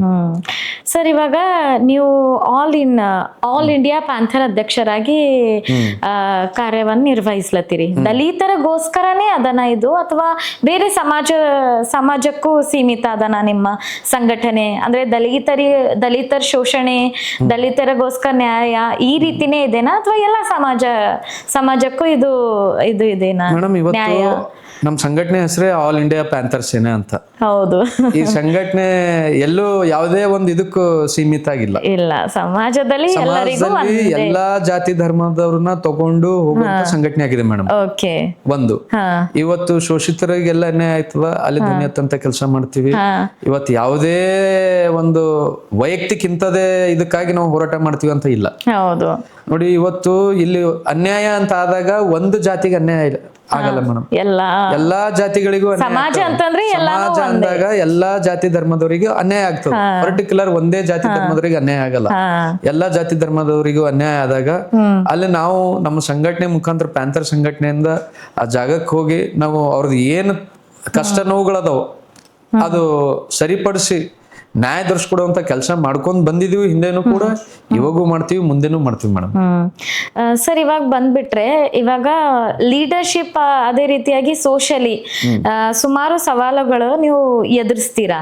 ಸೊ ಆ ಸವಾಲುಗಳಲ್ಲಿ ನೀವು ನಾಯಕತ್ವವಾಗಿ ಯಾವ ರೀತಿಯಾಗಿ ಆ ಸವಾಲ್ಗಳನ್ನ ನಾಯಕತ್ವದ ರೂಪದಲ್ಲಿ ಆ ಸವಾಲ್ಗಳನ್ನ ಯಾವ ರೀತಿಯಾಗಿ ಬೆಂಬಲ ಕೊಡ್ತೀರಾ? ಇವಾಗ ಯಾವುದೋ ಒಂದ್ ಜಾಗದಲ್ಲಿ ನ್ಯಾಯ ದೊರಕಿಸೋದಿದೆ, ಪಾಲಿಟಿಕಲಿ ಆಗ್ಲಿ ಅಥವಾ ಸಮಾಜ ಸೇವೆಗಳಲ್ಲಾಗ್ಲಿ, ನಾಯಕತ್ವದ ಮೂಲಕ ಯಾವ ರೀತಿ ಅಂದ್ರೆ ಬೆಂಬಲ ಯಾವ ರೀತಿ ಕೊಡಿಸ್ತೀರಾ? ಟೀಮ್ ವರ್ಕ್ ಮಾಡ್ತೀರಾ? ಯಾವ ರೀತಿ ಮೀಟಿಂಗ್ಸ್ ಮಾಡ್ತೀರಾ? ಇವತ್ತು ಯಾವುದೇ ಒಂದು ಸಮಸ್ಯೆ ಎದುರಾದಾಗ ಮೇಡಮ್, ನಮ್ಮ ಕಾರ್ಯಕರ್ತರ ಜೊತೆ ಕೂಡ್ಕೊಂಡು ಒಂದು ಸಭೆನ ಮೊಟ್ಟ ಮೊದಲನೇದಾಗಿ ಮಾಡ್ತೀವಿ. ಯಾವುದೇ ಒಂದು ಸಮಸ್ಯೆ ಅಂತ ಬಂದಾಗ ಆ ಸಮಸ್ಯೆ ಏನಾಯ್ತು, ಹೆಂಗಾಯ್ತು, ಅದ್ರ ಬಗ್ಗೆ ಫುಲ್ ಸ್ಟಡಿ ಮಾಡ್ತೀವಿ. ಅವ್ರಿಗೆ ನಾವು ಸ್ಟಡಿ ಮಾಡಿದಾಗ ಅವ್ರಿಗೆ ಯಾವ ರೀತಿ ನಾವು ಹೆಲ್ಪ್ ಮಾಡ್ಬೋದು, ಅವ್ರಿಗೆ ಯಾವ ರೀತಿ ನಾವು ನಮ್ಮ ಕೈಯಿಂದ ಸಹಾಯ ಆಗ್ಬೋದು ಅನ್ನೋದು ಸ್ಟಡಿ ಮಾಡಿ ನಮ್ ಕಾರ್ಯಕರ್ತರ ಜೊತೆ ಕೂಡ್ಕೊಂಡು ಒಂದು ಸಭೆನ ಮಾಡಿ, ಈ ತರ ಅವ್ರ ಸಮಸ್ಯೆ ಇದೆ, ಅವ್ರನ್ನ ಬಗೆಹರಿಸಂತ ನಾವೆಲ್ಲ ಟೀಮ್ ವರ್ಕ್ ಮಾಡಿ ಕೆಲಸ ಮಾಡ್ಬೇಕು ಅಂತ ಹೇಳಿ ನಮ್ ಟೀಮ್ ವರ್ಕ್ ಆಗಿ ಸಂಘಟನೆ ಮುಖಾಂತರ ಅವ್ರಿಗೆ ನಾವು ಎಲ್ಲಿ ಆತರ ಅನ್ಯಾಯ ಆಯ್ತು, ಅವ್ರದ್ದು ಏನೇ ಒಂದು ಸಮಸ್ಯೆ ಇತ್ತು ಅಲ್ಲಿ ಕೆಲಸ ಮಾಡಿಸ್ಕೊಡುವಂತ ನಮ್ ಟೀಮ್ ವರ್ಕ್ ಕಲ್ತಿ ನಾವು ಕೆಲಸ ಮಾಡ್ಕೊಡ್ತೀವಿ. ಹೇಗಿದೆ ಸರ್ ನಿಮ್ ಟೀಮು? ಬೆಂಬಲ ಕೊಡುತ್ತಾ ನಿಮಗೆ ಆಸ್ ಅ ಲೀಡರ್ಶಿಪ್ ಅಂತ? ಇವತ್ತೆಲ್ಲರೂ ನಮ್ ಜೊತೆ ಎಲ್ಲಾ ಸಮುದಾಯದ ನಾಯಕರು ನಮ್ ಜೊತೆ ಇದಾರೆ. ಇವತ್ತು ನಾವು ಅವ್ರಿಗೆ ಕಾರ್ಯಕರ್ತರ ಅನ್ನಲ್ಲ, ಇವತ್ತು ನಾಯಕರಂತೆ ನಾನು ಹೇಳ್ತೀನಿ. ಇವತ್ತು ಒಂದು ನನ್ನನ್ನ ಅಧ್ಯಕ್ಷನಾಗಿ ಯಾವುದೇ ರೀತಿಯಿಂದ ಸಪೋರ್ಟ್ ಬೇಕಾದ್ರೂ ನೀವು ನಮ್ಮ ಅಧ್ಯಕ್ಷರಿದ್ರಿ ಅಂತ ಅವ್ರು ಹೇಳ್ತಾರೆ. ಅದು ಒಂದು ನನ್ಗೆ ಖುಷಿ ತರುವಂತ ವಿಷಯ. ಇವತ್ತು ಎಲ್ಲಾ ಧರ್ಮದವರು ನಮ್ ಜೊತೆ ಕೂತ್ಕೋತಾರ, ಎಲ್ಲಾ ಧರ್ಮದವರು ನಮ್ ಜೊತೆ ಇದಾರ. ಇವತ್ತು ಅವರು ಎಲ್ಲ ಲೀಡರ್ಸ್, ನಮ್ ನಾಯಕರಂತೆ ನಾನು ಹೇಳ್ತೀನಿ. ನನ್ನ ಕಾರ್ಯಕರ್ತರ ನಾನು ಹೇಳಕ್ ಇಷ್ಟಪಡಲ್ಲ. ಇವತ್ತೆಲ್ಲರೂ ನಮ್ ಜೊತೆಲಿ ಉಳ್ಕೊಂಡು ನಮ್ಗ್ ಬೆನ್ನೆಲುಬಾಗಿ ನಿಂತಿ ನಮ್ ಜೊತೆ ಯಾವುದೇ ಒಂದು ಕೆಟ್ಟದಾಗಿರ್ಬೋದು ಒಳ್ಳೇದಾಗಿರ್ಬೋದು ಸಮಾಜದಲ್ಲಿ ಏನಾದ್ರು ಅಂತದಾದಾಗ ನಮ್ ಜೊತೆ ನಿಲ್ಲಂತದ್ದು ಅವರು ಒಂದು ಇದು ಇದೆ ಮೇಡಮ್, ಟೀಮ್ ವರ್ಕ್ ಇದೆ. ಸರ್, ಇವಾಗ ಸಾಮಾಜಿಕ ಮಾಧ್ಯಮಗಳು ಅಂತ ಬಂದ್ರೆ, ಹೌದು, ನಮ್ಮ ಯುವಕರಿಗೆ ಸಂಘಟಿಸಲು ಅವೆಲ್ಲ ಯಾವ ರೀತಿಯಾಗಿ ಹೆಲ್ಪ್ಫುಲ್ ಇದೆ ಅಂತ ನೀವು ಹೇಳ್ತೀರಾ ಸರ್? ಮೇಡಮ್, ಇವತ್ತು ಸೋಷಿಯಲ್ ಮೀಡಿಯಾ ತುಂಬಾ ಸ್ಟ್ರಾಂಗ್ ಆಗಿದೆ. ಹೌದು. ಇವತ್ತು ದೇಶಾದ್ಯಂತ ಇವತ್ತೆಲ್ಲಾದ್ರೂ ಒಂದು ಸಣ್ಣದ ತಪ್ಪಾಯ್ತು ಅಂದಾಗ ಒಬ್ಬ ಸಾಮಾನ್ಯ ವ್ಯಕ್ತಿನೂ ಅದು ವಿಡಿಯೋ ಆಗಿರ್ಬೋದು, ಒಂದು ಫೋಟೋ ಆಗಿರ್ಬೋದು, ಅದು ತಗೊಂಡು ಸೋಷಿಯಲ್ ಮೀಡಿಯಾದಲ್ಲಿ ಹಾಕ್ತಾ ಇದಾರೆ. ಹೌದು. ಇವತ್ತು ಅದರಿಂದ ಸೋಷಿಯಲ್ ಮೀಡಿಯಾದಲ್ಲಿ ಏನಾಗಿದೆ ಅಂದ್ರೆ ತುಂಬಾ ಜನಕ್ಕೆ ಅದು ಹೆಲ್ಪ್ಫುಲ್ ಆಗಿದೆ. ಅದರಿಂದ ಕೆಲವೊಬ್ರು ಅದ್ರ ಕೆಟ್ಟದಾಗ್ನು ಯೂಸ್ ಮಾಡ್ಕೋತಾರೆ. ಸೊ ಹಿಂಗಾಗಿ ಇವತ್ತು ಸೋಷಿಯಲ್ ಮೀಡಿಯಾ ಏನಿದೆ ನಮಗೆ ಅದೊಂದು ಒಳ್ಳೆ ಒಂದು ಪ್ಲಾಟ್ಫಾರ್ಮ್ ಇದೆ. ಅದಕ್ಕೆ ನಾವು ಎಷ್ಟು ಮಟ್ಟಕ್ಕೆ ನಾವು ಒಳ್ಳೆ ರೀತಿಯಿಂದ ಬಳಸ್ತೀವಿ ಅದು ಅಷ್ಟು ಮಟ್ಟಕ್ಕೆ ನಮ್ಗೆ ಒಳ್ಳೇದು. ಈ ಸೋಷಿಯಲ್ ಮೀಡಿಯಾದಿಂದ ನಮ್ಗೆ ಒಳ್ಳೆ ಪ್ಲಾಟ್ಫಾರ್ಮ್ ಏನಿದೆ ಅಂದ್ರೆ ನಾವು ಏನ ಹೇಳ್ಬೇಕಂತ ಇದೀವಿ ಸೋಷಿಯಲ್ ಮೀಡಿಯಾ ಮುಖಾಂತರ ಹೇಳ್ಬೋದು. ಜನರಿಗೆ ಏನ್ ಹೇಳ್ಬೇಕು ನಾವು ನಿಂತ ಜಾಗದಲ್ಲಿ ಇವತ್ತು ನಾವ್ ಇಲ್ಲಿ ಇದೀವಿ ಅಂದ್ರೆ ಇಲ್ಲಿಂದ ಸೋಷಿಯಲ್ ಮೀಡಿಯಾ ಇಡೀ ಎಲ್ಲಾ ಕಡೆನೂ ಹೋಗುತ್ತೆ. ಎಲ್ರು ಇವತ್ತು ನಾವು ಏನ ಕೆಲಸ ಮಾಡ್ತಾ ಇದೀವಿ, ಇವತ್ತು ಎಲ್ಲಿ ಏನಾಗಿದೆ ಅನ್ನೋದು ಸೋಷಿಯಲ್ ಮೀಡಿಯಾ ಮುಖಾಂತರ ಹೋಗ್ತಾ ಇದೆ ಮೇಡಮ್. ಎಲ್ರಿಗೂ ಸೋಷಿಯಲ್ ಮೀಡಿಯಾ ತುಂಬಾ ಎಲ್ರಿಗೂ ಅದು ಹೆಲ್ಪ್ ಆಗ್ತಾ ಇದೆ. ಮತ್ತದು ಆದಷ್ಟು ಮಟ್ಟಿಗೆ ನೀವು ಎಷ್ಟು ಒಳ್ಳೆ ರೀತಿಯಿಂದ ಅದಕ್ಕೆ ನೀವು ಯೂಸ್ ಮಾಡ್ತೀರಾ ಅಷ್ಟು ಕರೆಕ್ಟ್ ಆಗಿದೆ. ಸೊ ಇವಾಗ ಸೋಷಿಯಲ್ ಮೀಡಿಯಾ ಅಂತ ಬಂದ್ರೆ ನೀವು ಅಂದ್ರಿ ಅದನ್ನ ಕೆಟ್ಟ ರೀತಿಯಲ್ಲೂ ಯೂಸ್ ಮಾಡ್ತಾರೆ ಅಂತ. ಈಗ ಜಾಲತಾಣಗಳಲ್ಲಿ ಫೇಕ್ ಸುದ್ದಿ, ಅಪಪ್ರಚಾರ ಈ ರೀತಿ ಏನಾದ್ರೂ ನೋಡಿದ್ರೆ ನಿಮ್ಮ ಸಂಘಟನೆ ಅದಕ್ಕೋಸ್ಕರನೇ ಅಂತ ಕೈಗೊಂಡಿರುವಂತಹ ಕಾರ್ಯಗಳು ಯಾವುವು ಸರ್? ಮೇಡಮ್, ಇವಾಗ ನೋಡಿ ಸೋಷಿಯಲ್ ಮೀಡಿಯಾದಲ್ಲಿ ಬಹಳಷ್ಟು ಜನ ಯಾವುದೇ ರೀತಿಯಿಂದ ಫೇಕ್ ನ್ಯೂಸ್ ಮಾಡ್ತಾ ಇದ್ದಾರ. ಹೌದು. ಅದು ಯಾವ್ದಾದ್ರು ಅಹಿತಕಾರಿ ಘಟನೆ ಆದಾಗ, ಈಗ ಯಾವುದೋ ಒಂದು ಆ ತರ ಸನ್ನಿವೇಶನ ಬಂತು, ಅದು ತಪ್ಪು ಆಗದೆ ಇದ್ದೋದ್ರು ಇದು ತಪ್ಪಾಗಿದೆ ಅಂತ ಹಾಕಿದಾಗ ಅಂತವ್ರಿಂದ ಆ ಜನಕ್ಕೆ, ಆ ಫ್ಯಾಮಿಲಿ ಮೆಂಬರ್ಸ್ಗಳಿಗೆ ಬಹಳಷ್ಟು ನೋವಾಗ್ತದೆ ಮೇಡಮ್. ಯಾವುದೇ ಒಂದು ಹೌದು. ಸೊ ನಾವು ಕೂಡ ಅದು ಅರ್ಥ ಮಾಡ್ಕೋಬೇಕು. ನಮ್ದು ಒಂದು ಆ ಸ್ಥಾನಮಾನದಲ್ಲಿ ನಿಂತು ಬೇರೆಯವರು ನಮ್ಮನ್ನ ಮಾಡಿದ ನಮ್ಗೆ ಎಷ್ಟು ನೋವಾಗುತ್ತೆ.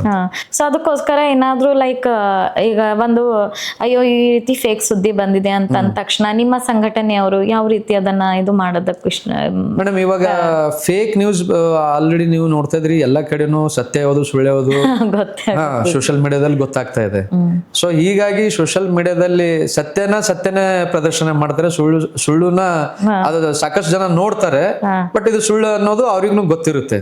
ಸೊ ಹೀಗಾಗಿ ಸೋಷಿಯಲ್ ಮೀಡಿಯಾದಾಗ ಅಂತ ಕೆಲವೊಂದು ಸನ್ನಿವೇಶಗಳು ಬಂದಾಗ ನಾವು ಅದು ದೊಡ್ಡ ಯಾವುದೇ ಒಂದು ಅಂತದ ಘಟನೆ ಆದಾಗ ವೈರಲ್ ಆಗ್ತಾ ಇದ್ದಂತೆ ಅದು ಸುಳ್ಳು ಸುದ್ದಿ ಇದ್ದಾಗ ನಾವು ಕಾನೂನಿಕವಾಗಿ ಸಂಘಟನೆ ಮುಖಾಂತರ ಈ ತರ ಬೇರೆಯೊಬ್ಬರನ್ನ ಒಂದು ಕೆಟ್ಟದ ಪದ ಆಗಿರ್ಬೋದು, ಯಾವುದೇ ಒಂದು ಕೆಟ್ಟದ ವಿಡಿಯೋ ಮಾಡಿರ್ಬೋದು ಅಂತ ಆದಾಗ ಜನರಿಗೆ ತಪ್ಪು ಸಂದೇಶ ಹೋಗ್ತದ. ಸೊ ಅಂತದ್ ಮಾಡಬಾರದು ಅಂತ ಹೇಳಿ ನಾವು ಕಾನೂನಾತ್ಮಕವಾಗಿ ನಮ್ಮ ಸಂಘಟನೆ ಮುಖಾಂತರ ಲೆಟರ್ ಅನ್ನು ಡಿಪಾರ್ಟ್ಮೆಂಟ್, ಯಾವ ಡಿಪಾರ್ಟ್ಮೆಂಟ್ ಸಂಬಂಧಪಟ್ಟಿರುತ್ತೆ ಅದಕ್ಕೆ ನಾವು ಕೊಟ್ಟಿದ್ವಿ ಮೇಡಮ್. ಓಕೆ.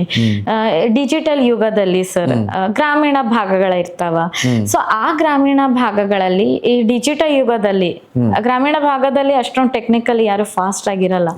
ನಿಮ್ಮ ಸಂಘಟನೆಯಲ್ಲಿ ನೀವ್ ಏನೇನ್ ಕಾರ್ಯವನ್ನ ಮಾಡ್ತಾ ಇದ್ದೀರಾ ಅಂತ ಅನ್ನೋದು ಅವ್ರಿಗೆ ತಲುಪಿಸ್ಲಿಕ್ಕೆ ಏನ್ ತಂತ್ರವನ್ನ ನೀವು ಆಯೋಜನೆಗೊಳಿಸಿದ್ದೀರಿ ಅಥವಾ ಗೊಳಿಸೋರಿದ್ದೀರಾ? ಇವಾಗ ಅಂದ್ರೆ ಉದ್ಯೋಗ ಮೇಳ ಅಂತ ಇವಾಗ ವಿಲೇಜರ್ಸ್ ಗಳಿಗೆ ಎಲ್ಲ ಗೊತ್ತಾಗೋದಿಲ್ಲ. ಸೊ ಯಾವ ರೀತಿ ಇಂಥ ವಿಷಯಗಳನ್ನ ಅವ್ರಿಗೆ ತಲುಪಿಸ್ತಾ ಇದ್ದೀರಿ ಸರ್? ಮೇಡಮ್, ಇವಾಗ ನಮ್ಮ ಹತ್ರ ಎಲ್ಲಾ ಕಡೆನೂ ಬೀದರ್ ಜಿಲ್ಲೆಯಲ್ಲಿ ಕೆಲವೊಂದು ತಾಲೂಕುಗಳಲ್ಲಿ ಇನ್ನೂ ಸಾಕಷ್ಟು ಜನ ಸೋಷಿಯಲ್ ಮೀಡಿಯಾದಾಗ ಹೊಲದಲ್ಲಿ ಕೆಲಸ ಮಾಡ್ರು, ಅವ್ರಿಗೆ ಗೊತ್ತಿರಲ್ಲ. ಕೆಲವೊಂದು ಯಾವುದೋ ಇವತ್ತು ಬಸ್ ಪಾಸ್ ಫ್ರೀ ಅಂತ ಬರುತ್ತೆ, ಇವತ್ತು ಅವ್ರ ಮಕ್ಕಳು PUC ಪಾಸ್ ಆದ ತಕ್ಷಣ ಯಾವ್ದೋ ಒಂದು ಗೌರ್ಮೆಂಟ್ ಜಾಬ್ ಬಿಟ್ಟಿದಾರೆ ಅಂತ ಬರುತ್ತೆ. ಅಂತದೆಲ್ಲ ಅವ್ರಿಗೆ ಈಗ ಅರಿವು ಮೂಡಿಸ್ಬೇಕಲ್ಲ. ಸೊ ಅವ್ರಿಗೆ ಗೊತ್ತಾಗಲ್ಲ. ಅಂತ ಸಮಯದಲ್ಲಿ ನಮ್ಮಂತ ಯಂಗ್ಸ್ಟರ್ಸ್ ಏನ್ ಕಾರ್ಯಕರ್ತರು ನಮ್ದು ಇದಾರ ಆ ಭಾಗದಾಗ, ಹಳ್ಳಿ ಭಾಗದಾಗ ನಮ್ ಕಾರ್ಯಕರ್ತರು ಇದಾರ, ತಾಲೂಕು ಮಟ್ಟದಲ್ಲ ಕಾರ್ಯಕರ್ತರು ಇದಾರ. ಈಗ ನೋಡಿ, ಒಂದೇ ಸರ್ತಿ ಒಂದು 100 ಜನಕ್ಕಂತೂ ಹೇಳಕ್ಕಾಗಲ್ಲ. ಒಂದು ಟೀಮ್ ವರ್ಕ್ ಮಾಡಿ ಅದೇ ಊರಲ್ಲಿ ಒಂದು 5-5 ಜನಕ್ಕೆ ಟೀಮ್ ವರ್ಕ್ ಮಾಡಿ ಈ ತರ ಸವಲತ್ತುಗಳಿದೆ, ನೀವು ಮಾಡ್ತೀರಾ ಅಂದ್ರೆ ಹೇಳ್ರಿ, ನಿಮ್ದು ಏನ್ ದಾಖಲಾತಿಗಳಿದ್ರೆ ಕೊಡ್ರಿ, ಮಾಡಿಸ್ಕೊಡ್ತೀವಿ ಅನ್ನೋದು ಆ ಕಾರ್ಯಕರ್ತರ ಮುಖಾಂತರ ಹೋಗಿ ಅವ್ರಿಗೆ ಹೆಲ್ಪ್ ಮಾಡೋಂಥದ್ದು ಮಾಡ್ತಾ ಇದೀವಿ.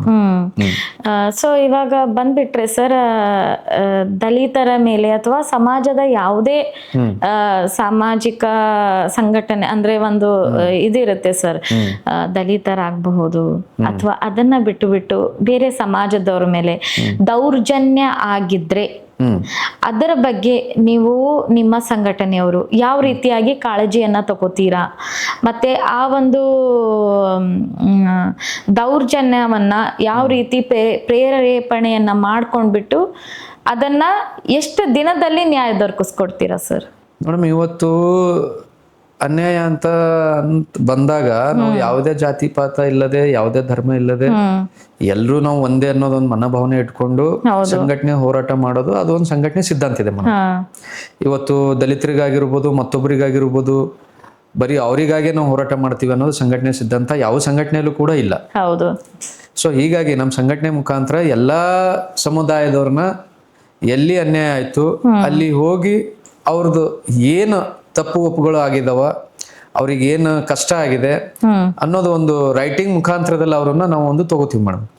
ಈ ತರ ಆಗಿದೆ, ಈ ತರ ನಮ್ಗೆ ಸಮಸ್ಯೆ ಇದೆ ಅಂತ ಹೇಳಿದಾಗ ರೈಟಿಂಗ್ ಮುಖಾಂತರದಲ್ಲಿ ತಗೊಂಡು ನಾವು ಅದನ್ನ ಸ್ಟಡಿ ಮಾಡಿ ನಮ್ಮ ಟೀಮ್ ವರ್ಕ್ ಮಾಡಿ ಟೀಮ್ ಎಲ್ಲರೂ ಸೇರಿ ಅದು ಒಂದು ಆ ಭಾಗದಾಗ ಯಾವುದೇ ಒಂದು ಸಣ್ಣದ ಆಯ್ತು ಅಂದ್ರೆ ಆ ಭಾಗದಾಗ ಅಲ್ಲಿ ಮುಗಿಯುವಂತ ಕೆಲಸ ಆಗಿದ್ರೆ ನಾವು ಮಾಡ್ತೀವಿ. ಇಲ್ಲ ಆಗ್ಲಿಲ್ಲ ಅಂತ ಇಟ್ಕೊಳ್ಳಿ, ಜಿಲ್ಲಾ ಮಟ್ಟದಲ್ಲಿ ನಮ್ಗೆ ಒಂದೇ ಮಾರ್ಗ ಹೋರಾಟದ ಮುಖಾಂತರ ಅವ್ರನ್ನ ನ್ಯಾಯ ದೊರಕಿಸ್ಕೊಡ್ತೀರ. ಇವಾಗ ನೋಡ್ಬೇಕಂತಂದ್ರೆ ಸರ್, ಭಾರತೀಯ ಸಂವಿಧಾನೀಯ ಆಶಯಗಳು ಏನಿರ್ತಾವ ಅದನ್ನ ಒಬ್ಬೊಬ್ಬ ಭಾರತೀಯನಿಗೂ ನೀವು ತಲುಪಿಸ್ಬೇಕು ಅಂತಂದ್ರೆ ನಿಮ್ಮ ಸಂಘಟನೆಯಿಂದ ಯಾವ ಜಾಗೃತಿ ಅಭಿಯಾನಗಳನ್ನ ನೀವು ಕೊಂಡಿದ್ರಿ ಅಥವಾ ಮುಂದೆ ಹಮ್ಮಿಕೊಳ್ಳುತ್ತಾ ಇದ್ದೀರಿ ಅಂತ ಅನ್ನೋದು? ಇವತ್ತು ಸಾಕಷ್ಟು ಭಾರತೀಯ ಸಂವಿಧಾನ ಇವತ್ತು ಇಡೀ ನಮ್ಮ ದೇಶದಲ್ಲಿ ಶ್ರೇಷ್ಠ ಸಂವಿಧಾನ ಆಗಿದೆ. ಹೌದು ಸರ್, ಹೌದು.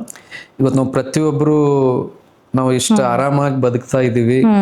ಇವತ್ತು ಒಂದು ಯಾವುದೇ ಒಂದ್ ಸಣ್ಣ ಪಕ್ಷಿನೂ ಅದು ಫ್ರೀ ಬರ್ಡ್ ಆಗಿ ಓಡಾಡ್ತಾ ಇದ್ರೆ ಅದು ಸಂವಿಧಾನದ ಅಡಿಯಲ್ಲಿ ಹೇಳಕ್ ಇಷ್ಟಪಡ್ತೀನಿ. ಇವತ್ತು ಸಂವಿಧಾನ ಅಡಿಯಲ್ಲಿ ನಾವು ಕಾನೂನಿಕವಾಗಿ ನಾವು ಏನೇ ಮಾಡಿದ್ರು ಸಂವಿಧಾನ ಅಡಿಯಲ್ಲೇ ನಾವು ಮಾಡ್ಬೇಕಾಗುತ್ತೆ. ಸೊ ಇವತ್ತು ಬಹಳಷ್ಟು ಸ್ಕೀಮ್ಸ್ ಗಳಿದಾವ್ ಮೇಡಮ್. ಸಂವಿಧಾನ ಅಡಿಯಲ್ಲಿ ಬಹಳಷ್ಟು ಕೆಲವೊಂದು ವಿಷಯಗಳಿದಾವ್, ಅದು ಜನರಿಗೆ ಮುಟ್ಸ್ಬೇಕಾಗತ್ತೆ. ನಾವು ಜನರಿಗೆ ಮುಟ್ಸ್ಬೇಕಾದ್ರೆ ಇವತ್ತು ಇಡೀ ನಾವು ಫಸ್ಟ್ ನಾವು ಕೆಲಸ ಮಾಡ್ಬೇಕಂದ್ರೆ ಜನರಿಗೆ ಡೆವಲಪ್ಮೆಂಟ್ ಆಗ್ಬೇಕು, ಜನರಿಗೆ ಮುಟ್ಸ್ಬೇಕಂದ್ರೆ ನಾವು ಹಳ್ಳಿಯಿಂದಾನೇ ಸ್ಟಾರ್ಟ್ ಮಾಡ್ಬೇಕು ಮೇಡಮ್. ಹಳ್ಳಿ ಜನನ ನಾವು ಇವತ್ತು ಸಿಟಿಯಲ್ಲಿ ಎಲ್ರಿಗೂ ಕಾಮನ್ ಆಗಿ ಅದ್ರ ಬಗ್ಗೆ ಏನಿದೆ ಏನಿಲ್ಲ ಕೆಲವೊಂದು ಯಾವುದೇ ಒಂದು ಆದಾಗ ಈ ಯಾವುದೇ ಒಂದು ಸ್ಕೀಮ್ ಇರ್ಲಿ ಮತ್ತೊಂದಿರ್ಲಿ ಬಂದಾಗ ಅದು ಸಿಟಿದಾಗ ಎಲ್ಲರಿಗೂ ಗುರ್ತಾಗುತ್ತೆ.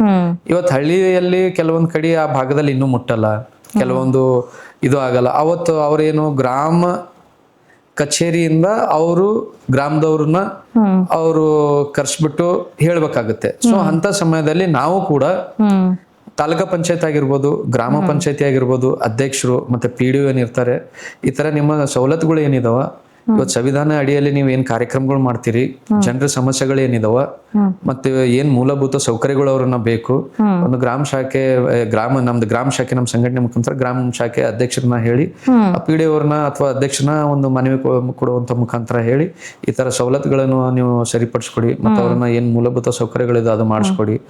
ಮತ್ತೆ ಸಂವಿಧಾನ ಅಡಿಯಲ್ಲಿ ನಾವ್ ಏನನ್ನ ಹೆಂಗನ್ನ ಇರ್ಬೇಕು, ಯಾವ ತರ ಇರ್ಬೇಕು, ಯಾವ ತರ ನಡ್ಕೊಳ್ಬೇಕು ಇವತ್ತು ಅನ್ನೋದು ಅವ್ರನ್ನ ಹೇಳಿ ಅಂತ ಹೇಳಿ ನಮ್ಮ ಸಂಘಟನೆ ಮುಖಾಂತರ ಅವ್ರನ್ನ ಒಂದು ಮನವಿ ಪತ್ರ ಮೂಲಕ ಕೊಡ್ತೀವಿ ಮೇಡಮ್. ಓಕೆ. ಸೊ ಅದೇ ರೀತಿಯಾಗಿ ಇವಾಗ ಶಿಕ್ಷಣ ಮತ್ತು ಉದ್ಯೋಗ ಕ್ಷೇತ್ರದಲ್ಲಿ ನಮ್ಮ ಸಮುದಾಯದ ಯುವಕರಿಗೆ ನಿಮ್ಮ ಸಂಘಟನೆಯಿಂದ ಯಾವ ರೀತಿ ಬೆಂಬಲ ಕೊಡ್ತಾ ಇದ್ದೀರಾ ಸರ್ ನೀವು? ಮೇಡಮ್ ಇವತ್ತು ನಾನು ಅದೇ ಹೇಳ್ತಾ ಇದ್ದೀನಿ, ಶಿಕ್ಷಣ ಸಂಘಟನೆ ಹೋರಾಟ. ಭಾರತ ರತ್ನ ಸಂವಿಧಾನ ಶಿಲ್ಪಿ ಡಾಕ್ಟರ್ ಬಾಬಾ ಸಾಹೇಬ್ ಅಂಬೇಡ್ಕರ್ ಅವ್ರೇ ಹೇಳ್ತಾರ, ಫಸ್ಟ್ ಶಿಕ್ಷಣ ಮಾಡ್ರಿ, ಸಂಘಟಿತರಾಗಿ, ಆಮೇಲೆ ಹೋರಾಟ ಮಾಡ್ರಿ ಅಂತ. ಇವತ್ತು ನಮ್ದೆಲ್ಲ ಯಂಗ್ಸ್ಟರ್ಸ್ ಗಳಿಗೆ ನಾನು ಹೇಳಕ್ ಇಷ್ಟಪಡ್ತೀನಿ, ಒಂದು ಒಳ್ಳೆ ಎಜುಕೇಶನ್ ಮಾಡಿದಾಗ ನೀವು ಒಂದು ಸ್ಟ್ಯಾಂಡ್ ಆಗ್ತೀರಿ. ಇವತ್ತು ನಿಮ್ದು ಕೆಟ್ಟ ಚಟಗಳು ಬಿಟ್ಟು ಒಂದು ಒಳ್ಳೆ ಎಜುಕೇಶನ್ ಪಡೀರಿ, ಆ ಎಜುಕೇಶನ್ ಇಂದ ನಿಮ್ದು ಭವಿಷ್ಯ ರೂಪಿಸ್ಕೊಳ್ರಿ. ಯಂಗ್ಸ್ಟರ್ಸ್ಗಳಿಗೆ ನಾನು ಹೇಳೋದಿದು ಒಂದು. ಮತ್ತೆ ಇನ್ನೊಂದು ಏನಂದ್ರೆ ಮೇಡಮ್, ಇವತ್ತು ಎಲ್ಲಾ ಕಡೆನೂ ಸಂಘಟನೆಗಳು ಇದಾವ. ಇವತ್ತು ನಮ್ ಸಂಘಟನೆ ಅಂತ ಇಲ್ಲ, ಬಹಳಷ್ಟು ಕರ್ನಾಟಕ ರಾಜ್ಯದ ಎಲ್ಲಾ ಕಡೆನೂ ಸಂಘಟನೆ ಇದಾವ. ಆ ಸಂಘಟನೆ ಮುಖಾಂತರ ಎಲ್ಲಾ ಹೋರಾಟಗಾರರು ನಾನು ಹೇಳಕ್ ಇಷ್ಟಪಡ್ತೀನಿ, ಆ ಭಾಗದಲ್ಲಿ ಯಾರು ಉನ್ನತ ಮಟ್ಟಕ್ಕೆ ಓದ್ತಾ ಇದಾರೆ ಅವ್ರನ್ನ ಓದ್ಲಕ್ ಆಗ್ತಾ ಇಲ್ಲ ಮುಂದಿನ ದಿನಗಳಲ್ಲಿ. ಇವತ್ತು 10th ಪಾಸ್ ಆಗಿರ್ಬೋದು, 12th ಪಾಸ್ ಆದಾಗ ಏನ್ ಆಗಲ್ಲ, ಅವ್ರಿಗೆ ಮುಂದೆ ಓದಕ್ ಆಗಲ್ಲ, ಆರ್ಥಿಕ ಪರಿಸ್ಥಿತಿ ಅವ್ರದ್ದು ಗಂಭೀರ ಆಗಿರ್ತದ. ಅಂತವ್ರೆಲ್ಲ ಇವತ್ತು ನಮ್ದೇನು ಸಂಘಟನೆ ಇರ್ತದ. ಇವತ್ತು ಸಂಘಟನೆ ಅಂದಾಗ ನಾವ್ ಎಲ್ಲಾ ಕಾರ್ಯಕರ್ತರು ನಮ್ದೇನ್ ಲೀಡರ್ಸ್ ಇರ್ತೀವಿ, ಅವರೇ ಸುಮಾರು ಒಂದು 50 ರಿಂದ 60 ಜನ ಇರ್ತೀವಿ. ನಾವು ಒಂದ್ 70 ಜನ ಇರ್ತೀವಿ, 100 ಜನ ಇರ್ತೀವಿ ಅಂತ ಇಟ್ಕೊಳ್ಳಿ. ಇವತ್ತೊಂದ್ ಯಾವ್ದೋ ಒಂದು ಹಳ್ಳಿ ಊರಲ್ಲಿ ಒಂದು 12th pass 10th pass ಆಯ್ತಿಗೆ 12th ಈಗ ಫಸ್ಟ್ PUC ಅಡ್ಮಿಷನ್ ಮಾಡ್ಬೇಕಾದ್ರೆ ಸುಮಾರು ಒಂದು 50 ರಿಂದ 60 ಸಾವಿರ ಬೇಕಾಗ್ಯದ. ಆರ್ಥಿಕ ಪರಿಸ್ಥಿತಿ ಗಂಭೀರ ಇದ್ದಾಗ ನಮ್ಮಂತ ಲೀಡರ್ಸ್ಗಳು ನಮ್ ಕೈಲಾದಷ್ಟು ಕಾಂಟ್ರಿಬ್ಯೂಷನ್ ಮಾಡಿ ಅವ್ರಿಗೆ ಹೆಲ್ಪ್ ಮಾಡುವಂಥದ್ದು ಮಾಡ್ಬೇಕು. ಅದು ಒಬ್ರು ಹೋದ್ರು, ಅವ್ರು ಒಬ್ರು ಓದ್ರಿಂದ ಇವತ್ತು ಅವ್ರ ಮನೇನೂ ಬೆಳಗ್ತದ, ಹೆಲ್ಪ್ ಆಗ್ತದ. ಮತ್ ನಾವೇನ್ ಮಾಡ್ತಾ ಇದ್ವಿ, ನಮ್ಮಂತರ ಎಲ್ಲಾ ಯಂಗ್ಸ್ಟರ್ಸ್ಗಳು ಆ ಭಾಗದಲ್ಲಿ ಊರಲ್ಲೂ ಇರ್ತಾರ, ಯುವಕ ಸಂಘ ಅಂತ ಇರ್ತದ, ಅವರು ಕೂಡ ನೋಡ್ಬಿಟ್ಟು ಕಲಿಯುವಂಥದ್ದು ಆಗ್ಲಿ ಅಂತ ನನ್ನೊಂದು ಭಾವನೆ ಇದೆ. ಸರ್, ಇವಾಗ ನಿಮ್ ಸಂಘಟನೆ ಅಂತಂದ್ರೆ ಹೇಳಿದ್ವಿ ನೀವು, ಸಂಘಟನೆಯಲ್ಲಿ ಒಬ್ಬ ಯುವಕ ಬರಬೇಕಾದ್ರೆ 3 ಅಂಶಗಳು ಯಾವ್ಯಾವ ಇರ್ಬೇಕು ಅವ್ರ ಹತ್ರ? 3 ಕ್ವಾಲಿಟೀಸ್ ಗಳನ್ನ ಹೇಳಿ ಸರ್. ಒಂದು ಸಂಘಟನೆಯಲ್ಲಿ ಒಬ್ಬ ಯುವಕ ಬರ್ಬೇಕು ಅಥವಾ ಒಂದು ಸಂಘಟನೆಯನ್ನು ಪ್ರಾರಂಭ ಮಾಡ್ಬೇಕಾದ್ರೆ ವಿಶೇಷ ಅಂಶಗಳು 3 ಅಥವಾ 3ರಿಂದ ಜಾಸ್ತಿ ಇದ್ರೂ ಕೂಡ ಹೇಳ್ಬೋದು, ಆದ್ರೆ ವಿಶೇಷ ಅಂಶಗಳು ಯಾವ್ಯಾವ ಇರ್ಬೇಕು ಸರ್ ಒಬ್ಬ ಯುವಕನ ಹತ್ರ? ಮೇಡಮ್, ಒಂದು ಸಂಘಟನೆಯಲ್ಲಿ ಬರ್ಬೇಕಾದಾಗ ಮೊಟ್ಟ ಮೊದಲನೇದು ಅವ್ರ ಡಿಸಿಪ್ಲಿನ್ ಇರ್ಬೇಕು. ಡಿಸಿಪ್ಲಿನ್ ಇರಬೇಕು. ಆಮೇಲೆ ಅವರಿಗೆ ಸಂಘಟನೆ ಬಗ್ಗೆದಾಗ ಸ್ವಲ್ಪ ಶಿಕ್ಷಣದ ಬಗ್ಗೆದಾಗ ಅವರಿಗೆ ಅರಿವು ಇರಬೇಕು. ಯಾಕಂದ್ರೆ ನಾವು ಯಾವ್ದಾದ್ರು ಒಂದು ಸಬ್ಜೆಕ್ಟ್ ಮಾತಾಡ್ಬೇಕಂದ್ರೆ ಅವ್ರಿಗೆ ಅದ್ರ ಬಗ್ಗೆ ನಾಲೆಜ್ ಇರ್ಬೇಕು. ಹೌದು ಹೌದು. ಸೊ ಆ ನಂತರ ನಾವು ಸಂಘಟನೆಗೆ ಬರ್ಬೇಕಾದ್ರೆ ನಮ್ದು ಪ್ರತಿಯೊಂದು ನಾವು ಒಂದು ಸೈಡ್ ಇಟ್ಟು ನಮ್ದು ಶಕ್ತಿನ ನಮ್ಮ ಮನಸ್ಸಲ್ಲೇ ಶಕ್ತಿನ ನಾವು ಇಟ್ಕೊಂಡು ಜನರಿಗಾಗಿ ನಾವು ಸೇವೆ ಮಾಡ್ತೀವಿ. ಯಾವುದೇ ರೀತಿಯಿಂದ ಎಂಥದೇ ಎದುರಾದಾಗ ನಾವು ಹೆದರಲ್ದೇನೆ ನಾವು ಸಂಘಟನೆ ಕೆಲಸ ಮಾಡ್ತೀವಿ ಅನ್ನೋದು ಒಂದು ಶಕ್ತಿ ಇಟ್ಕೊಂಡು ಅವ್ರು ಸಂಘಟನೆ ಬರ್ಬೇಕು. ಸರ್, ಇವಾಗ ಕರ್ನಾಟಕದಲ್ಲಿ ನಿಮ್ಮ ಪ್ಯಾಂಥರ್ ಸಂಘಟನೆ ಬೇರುಗಳು ಏನದಾವ ಅವು ಇನ್ನು ಗಟ್ಟಿಯಾಗಿ ಇರ್ಬೇಕಂತ ಅನ್ಬೇಕಾದ್ರೆ ಕೈಗೊಂಡಿರುವಂತಹ ಹಮ್ಮಿಕೊಂಡಿರುವಂತಹ ಕಾರ್ಯಗಳು ಏನು, ಆ ಬೇರನ್ನ ಗಟ್ಟಿ ಮಾಡ್ಲಿಕ್ಕೆ ನೀವೇನೇನ್ ವಿಶೇಷ ಕಾರ್ಯಗಳನ್ನ ಮಾಡ್ತಾ ಇದ್ದೀರಾ ಸರ್ ಇನ್ ಮುಂದೆ? ಮೇಡಮ್, ಹಿಂಗ್ ಬರುವಂತ ದಿನಗಳಲ್ಲಿ ನಾವು ಶಿಕ್ಷಣಕ್ಕೆ ಜಾಸ್ತಿ ಟೈಮ್ ಕೊಡ್ಬೇಕಂತ ಇದೀವಿ. ಎಲ್ಲೆಲ್ಲಿ ಶಿಕ್ಷಣಕ್ಕೆ ಒತ್ತಡ ಇದೆ ಅಲ್ಲಿ ನಮ್ಮ ಸಂಘಟನೆ ಮುಖಾಂತರ ನಾವು ಆ ಭಾಗದಲ್ಲಿ ಯಾರನ್ನ ಏನೇನು ಶಿಕ್ಷಣದಲ್ಲಿ ಇದು ಇದೆ ಕಡಿಮೆ ಇದೆ, ಬಸ್ಸಿಗಾಗಿ ಹೋಗಕ್ಕೆ ಅವ್ರಿಗೆ ಸಮಸ್ಯೆ ಇದೆನಾ, ಇವತ್ತು ಫ್ರೀ ಬಸ್ ಆಗಿದೆ ಎಲ್ರಿಗೂ ಗೊತ್ತು. ಸೊ ಅಂತದ್ದು ಏನಾದ್ರು ಇದ್ದಾಗ ಬಸ್ಗಳು ವ್ಯವಸ್ಥೆ ಇಲ್ಲ ಅಂದಾಗ ಬಸ್ನ ತರಿಸುವಂಥದ್ದು ಮನವಿ ಮಾಡ್ಕೊಳ್ತೀವಿ. ಮತ್ತೆ ಶಿಕ್ಷಣದಲ್ಲಿ ಕುಂದುಕೊರತೆ ಇದ್ದಾಗ ಇವತ್ತು ಸರ್ಕಾರಿ ಶಾಲೆಗಳು ಬಹಳಷ್ಟು ಮುಚ್ತಾ ಇದ್ದಾವೆ. ಸೊ ಅಂತ ಸರ್ಕಾರಿ ಶಾಲೆಗಳು ಇನ್ನೂ ಹಳ್ಳಿಯಲ್ಲಿ ಬೇಕಾಗಿದೆ ಮೇಡಮ್. ಸೊ ಆ ಡಿಪಾರ್ಟ್ಮೆಂಟ್ ಆ ಇಲಾಖೆಗೆ ನಾವು ಮನವಿ ಮಾಡ್ತೀವಿ. ಸರ್ಕಾರಿ ಸ್ಕೂಲ್ಗಳು ಇನ್ನೂ ಇರಬೇಕು, ಒಳ್ಳೆ ರೀತಿಯಿಂದ ಸಂಸ್ಥೆಗಳು ಇನ್ನೂ ಬೆಳಿಬೇಕು, ಸರ್ಕಾರಿ ಶಾಲೆಗಳು. ಮತ್ತು ಅವ್ರಿಗೆ ಉನ್ನತ ಶಿಕ್ಷಣ ಕೊಡ್ರಿ, ಒಳ್ಳೆ ಊಟದ ಆಹಾರ ಕೊಡಿ ಅಂತೇಳಿ ನಾವು ಹೆಲ್ಪ್ ಮಾಡುವಂತ ಮಾಡ್ತೀವಿ ಮೇಡಮ್.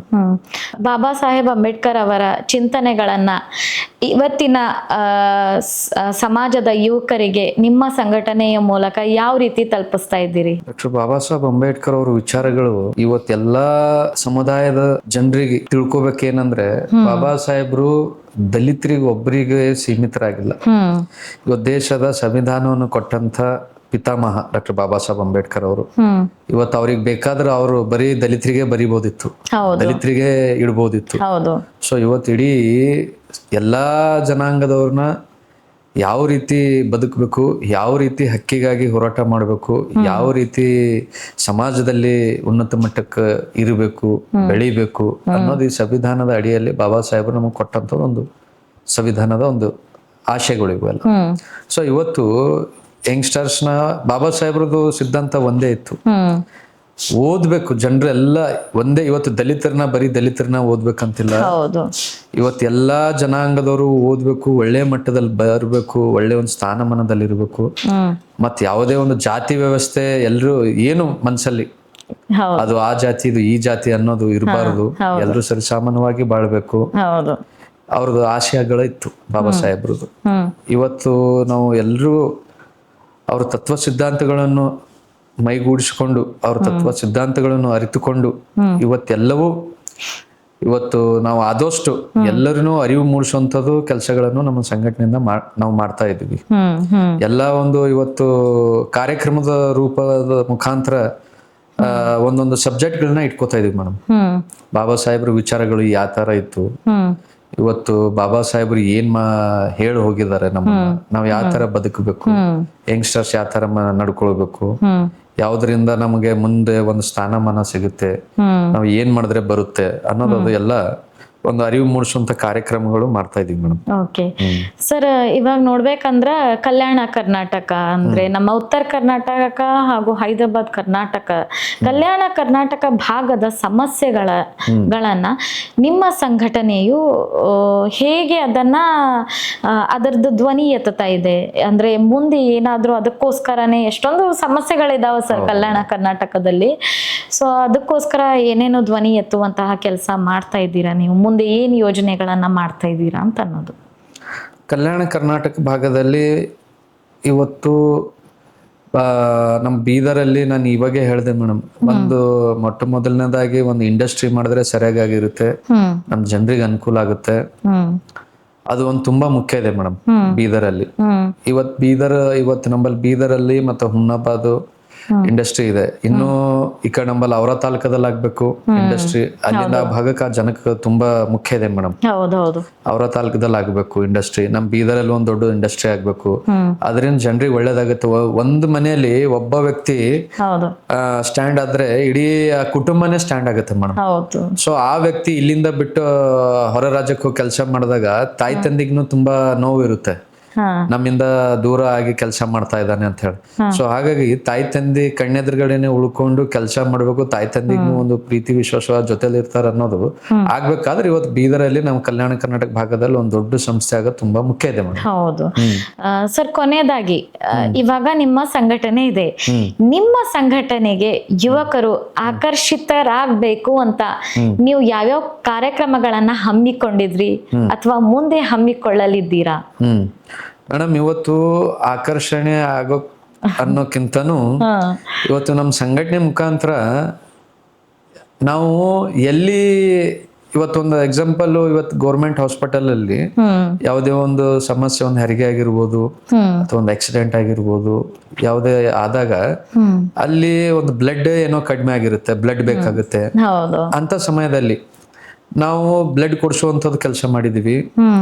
ಮತ್ತೆ ಸ್ವತಃ ನಾನೇ ಆಕ್ಸಿಡೆಂಟ್ ಆಗಿತ್ತು ಒಬ್ರದ್ದು ಯಾರ್ದು, ಸ್ವತಃ ನಾನೇ ಅದು ಟ್ರಾಲಿ ಬರುತ್ತಲ್ಲ ಮೇಡಮ್, ಅದ್ರ ಮೇಲೆ ಹಾಕಿ ಹಾಸ್ಪಿಟಲ್ ನ ಒಳಗಡೆ ಒಯ್ದು ಅವ್ರನ್ನ ಅಡ್ಮಿಟ್ ಮಾಡುವಂತದ್ದು ಮಾಡಿದ್ವಿ. ಮತ್ ಈ ತರ ಎಲ್ಲ ಮಾಡೋದ್ರಿಂದ ಜನರಿಗೆ, ನಮ್ದು ಯಂಗ್ಸ್ಟರ್ಸ್ ಗಳಿಗೆ ಒಂದು ಅಟ್ರಾಕ್ಷನ್, ಏನೋ ಒಂದು ಸಂಘಟನೆಯಲ್ಲಿ ಈ ತರ ಕೆಲಸ ಮಾಡ್ತಾರಪ್ಪ ಅನ್ನೋದು. ಆಮೇಲೆ ಎಷ್ಟೋ ಸರ್ತಿ ಯಾವುದೋ ಒಂದು ಆಗಿರ್ತವ ಘಟನೆಗಳು ಆದಾಗ ಸ್ಟೇಷನ್ ಮೆಟ್ಲಿ ಇರುವಂತದ್ದು ಆಗಿರ್ತದ. ಅಲ್ಲಿ ತಪ್ಪು ಒಪ್ಪು ಕಾನೂನಿಕವಾಗಿ ಏನ್ ಮಾಡ್ಬೇಕೋ ಅವ್ರು ಡಿಪಾರ್ಟ್ಮೆಂಟ್ ಲೆವೆಲ್ ಇಂದ ಮಾಡ್ತಾರೆ. ಅಂತ ಸಮಯದಲ್ಲಿ ನಾವು ಕೂಡ ಹೋಗಿ ಅವ್ರನ್ನ ಬುದ್ಧಿ ಮಾತುಗಳನ್ನ ಹೇಳ್ಬೇಕಾಗತ್ತೆ. ಈ ತರ ತಪ್ಪಾಗಿದೆ, ಡಿಪಾರ್ಟ್ಮೆಂಟ್ ನಿಮ್ ಖರ್ಚು ಹೇಳಿದಾರಪ್ಪ, ನೀವು ಮುಂದೆ ಒಳ್ಳೆ ರೀತಿಯಿಂದ ಇದು ಮಾಡ್ರಿ ಅಂದಾಗ ಅವ್ರು ಒಂದು ಅರೆ ನಮ್ಗ ಹೆಲ್ಪ್ ಆಗ್ತದಲ್ಲ ಯಾವುದೇ ಒಂದು ರೀತಿ ಇದ್ದಾಗ ಅನ್ನೋದು ಅವ್ರಿಗೊಂದು ಇದಾಗುತ್ತೆ ಮೇಡಮ್, ಖುಷಿ ಆಗುತ್ತೆ ಅವ್ರಿಗೆ. ಸೊ ನಾವು ಜಾಸ್ತಿ ಇವತ್ತು ನೋಡಿ ಹಾಸ್ಪಿಟಲ್ ಅಲ್ಲಿ ಬಹಳಷ್ಟು ಸಮಸ್ಯೆಗಳದಾವ ಮೇಡಮ್. ಇವತ್ತು ಹಳ್ಳಿಯಿಂದ ಇಲ್ಲಿ ಬರ್ತಾರ, ಯಾವುದೇ ರೀತಿಯಿಂದ ಇವತ್ತು ಮೂಲಭೂತ ಸೌಕರ್ಯಗಳು ಅವ್ರಿಗೆ ಸಿಗ್ಬೇಕಂದ್ರ ಕೆಲವೊಂದು ಇವತ್ತು ಕಾರ್ಡ್ ಮುಖಾಂತರ ಬಂದ್ರೆ, ಇವತ್ತು ಅದು ರೇಷನ್ ಕಾರ್ಡ್ ತಂದ್ರೆ ಎಷ್ಟೋ ಸವಲತ್ತುಗಳು ಅದಾವ ಮೇಡಮ್, ಅಂತದೆಲ್ಲ ಗೊತ್ತಿಲ್ಲ ಕೆಲವೊಬ್ರಿಗೆ ಇನ್ನು. ಅಂತದ್ ಮುಖಾಂತರ ನಾವು ಅವರಿಗೆ ಸವಲತ್ತುಗಳನ್ನ ಸಿಗೋಂಥದ್ದು ಕೆಲಸ ಮಾಡ್ಬೇಕಾಗತ್ತೆ, ಮಾಡಿದೀವಿ. ನಮ್ ಕಾರ್ಯಕರ್ತನು ಮಾಡ್ಬೇಕಾಗತ್ತೆ. ಸೊ ಇವತ್ತಿನ ದಿವಸ ಸುಮಾರು ವಿಷಯಗಳನ್ನ ತಿಳ್ಕೊಂಡ್ವಿ ಸರ್. ಯಾವ ರೀತಿ ಒಂದು ಸಂಘಟನೆ ನಡೆಸಬೇಕು, ಸಂಘಟನೆ ನಾಯಕತ್ವ ಹೊಂದಿದ್ಮೇಲೆ, ಸಂಘಟನೆಗಳನ್ನ ಮಾಡಿದ್ಮೇಲೆ ಯಾವ ರೀತಿ ಶಾಸಕರು ಅಂತ ಅಂತೀವಿ ನಾವು, ಬೆಂಬಲ ಯಾವ ರೀತಿ ಸಿಗುತ್ತೆ, ಯಾವ ರೀತಿ ಸಿಗಲ್ಲ, ಸಮಾಜಕ್ಕೆ ಹೋರಾಡೋರಿಗೆ ಸಮಾಜದಲ್ಲಿ ತುಂಬಾ ಇದನ್ನಾಗಿ ಓಡಾಡ್ಬೇಕಾಗುತ್ತೆ ಅಂತ ಸುಮಾರು ವಿಷಯಗಳನ್ನ ತಿಳ್ಕೊಂಡ್ವಿ ಸರ್. ಮತ್ತೆ ಮುಂದೆ ಬರುವಂತಹ ದಿನಗಳಲ್ಲಿ ಯುವಕರಿಗೋಸ್ಕರ ಉದ್ಯೋಗ ಮೇಳ ಅಂತ ಹಲವಾರು ಯೋಜನೆಗಳನ್ನ ಇಟ್ಕೊಂಡಿದ್ದೀರಿ. ಇವತ್ತು ಗೊತ್ತಾಯ್ತು, ತುಂಬಾ ಚೆನ್ನಾಗಿ ಅನಿಸ್ತು. ನೀವು ನಮ್ಮ ಅಚೀವರ್ ಪಾಡ್ಕಾಸ್ಟ್ಗೆ ಬಂದ್ರಿ, ನಿಮ್ಮೊಂದು ಸಮಯವನ್ನ ಕೊಟ್ರಿ. ಅದೇ ರೀತಿಯಾಗಿ ನಿಮ್ಮ ಸಂಘಟನೆ ಯುವಕರಿಗೋಸ್ಕರ, ಸಮಾಜಕ್ಕೋಸ್ಕರ ಯಾವ ರೀತಿ ಸೀಮಿತ ಇದೆ ಅದೇ ರೀತಿಯಾಗಿ ಸೀಮಿತ ಇರಲಿ ಅಂತ ನಾವು ಉದ್ದೇಶಿಸ್ತೀವಿ ಸರ್. ಏನ್ ಅನಿಸ್ತಾ ಇದೆ ಸರ್ ನಮ್ಮ ಅಚೀವರ್ ಪಾಡ್ಕಾಸ್ಟ್ಗೆ ಇವತ್ತಿನ ದಿವಸ ಬಂದು? ಇವತ್ತು ಅಚೀವರ್ ಪಾಡ್ಕಾಸ್ಟ್ ಏನು ನಿಮ್ದು ಯೂಟ್ಯೂಬ್ ಚಾನಲ್ ಇದೆ, ಈ ಸಂಸ್ಥೆಯಲ್ಲಿ ಎಲ್ಲರೂ ತುಂಬಾ ಅಚ್ಚುಕಟ್ಟಾಗಿ ಕೆಲಸ ಮಾಡ್ತಾ ಇದಾರೆ. ಮತ್ತೆ ಇದರಿಂದ ಒಳ್ಳೆ ಒಳ್ಳೆ ಒಂದು ವಿಚಾರಗಳು ಇವತ್ತು ಬೀದರಲ್ಲಿ ಯಾರ್ಯಾರಿಗೆ ವರ್ಕ್ ಮಾಡ್ತಾ ಇದಾರೆ, ಇಂತ ಇನ್ನೂ ಸಾಕಷ್ಟು ಜನರನ್ನ ಈ ವೇದಿಕೆ ಮುಖಾಂತರ ಅವ್ರನ್ನ ಬೆಳಕಿಗೆ ತರ್ತಾ ಇದ್ರಿ. ಅದರಿಂದ ಜನರಿಗೂ ಗೊತ್ತಾಗ್ತಾ ಇದೆ. ಬಹಳಷ್ಟು ಜನ ಏನೇನೋ ಕೆಲಸ ಮಾಡ್ಕೊಂಡು ಯಾವುದೋ ಇನ್ನೂ ಮೂಲೆಯಲ್ಲಿ ಅದಾರ, ಅವ್ರಿಗೆ ಯಾರು ಕೂಡ ಇನ್ನೂ ಅವ್ರಿಗೆ ಬೆಳಕಿಗೆ ತರುವಂಥದ್ದು ಮಾಡ್ತಾ ಇಲ್ಲ. ನಿಮ್ ಸಂಸ್ಥೆಯಿಂದ, ನಿಮ್ದು ಯೂಟ್ಯೂಬ್ ಚಾನೆಲ್ ಇಂದ ಅಂಥವ್ರನ್ನ ಗುರುತು ಮಾಡಿ ಈ ವೇದಿಕೆ ಮುಖಾಂತರ ಅವ್ರನ್ನ ಈ ಇದಕ್ಕೆ ಒಳ್ಳೆ ಕೆಲಸ ಮಾಡ್ತಾ ಇದ್ರೆ ಅಂತ ಒಂದು ಸಮಯವನ್ನು ತೆಗೆದುಕೊಂಡು ಎಲ್ರೂ ಭೇಟಿ ಮಾಡಿಸಿ ಇದು ಒಂದು ಒಳ್ಳೆಯ ಮಟ್ಟದಲ್ಲಿ ನೀವು ಈ ಚಾನೆಲ್ ಮುಖಾಂತರ ಎಲ್ರಿಗೂ ಇಂಟ್ರೊಡಕ್ಷನ್ ಮಾಡ್ತಾ ಇದ್ರಿ. ಅದಕ್ಕೆ ನನಗೆ ಭಾಳ ಖುಷಿ ಆಗ್ತಾ ಇದೆ ಮೇಡಮ್. ಸಮಸ್ತ ನಮ್ಮ ಎಲ್ಲ ಬೀದರ್ ಜನರ ಪರವಾಗಿ ಮತ್ತು ಸಮಸ್ತ ನಮ್ಮ ಸಂಘಟನೆ ಪರವಾಗಿ ನಿಮ್ಮ ಚಾನೆಲ್ಗೆ ನನ್ನ ಮನಸ್ಸಿನಿಂದ ಆರ್ಥಿಕ ಧನ್ಯವಾದಗಳನ್ನು ಸಲ್ಲಿಸ್ತೀನಿ. ಇನ್ನೂ ನಿಮ್ದು ಈ ಚಾನೆಲ್ ತುಂಬ ಉನ್ನತ ಮಟ್ಟಕ್ಕೆ ಬೆಳೀಲಿ. ನಮ್ಮದು ಕೂಡ ಈ ಸಂಘಟನೆಯಿಂದ ನಿಮಗೆ ಈ ಸಂಸ್ಥೆಗೆ ನಮ್ಮದು ಯಾವಾಗೂ ಸಪೋರ್ಟಿವ್ ಆಗಿರ್ತೀವಿ ಅಂತ ಹೇಳಕ್ಕೆ ಇಷ್ಟಪಡ್ತೀನಿ.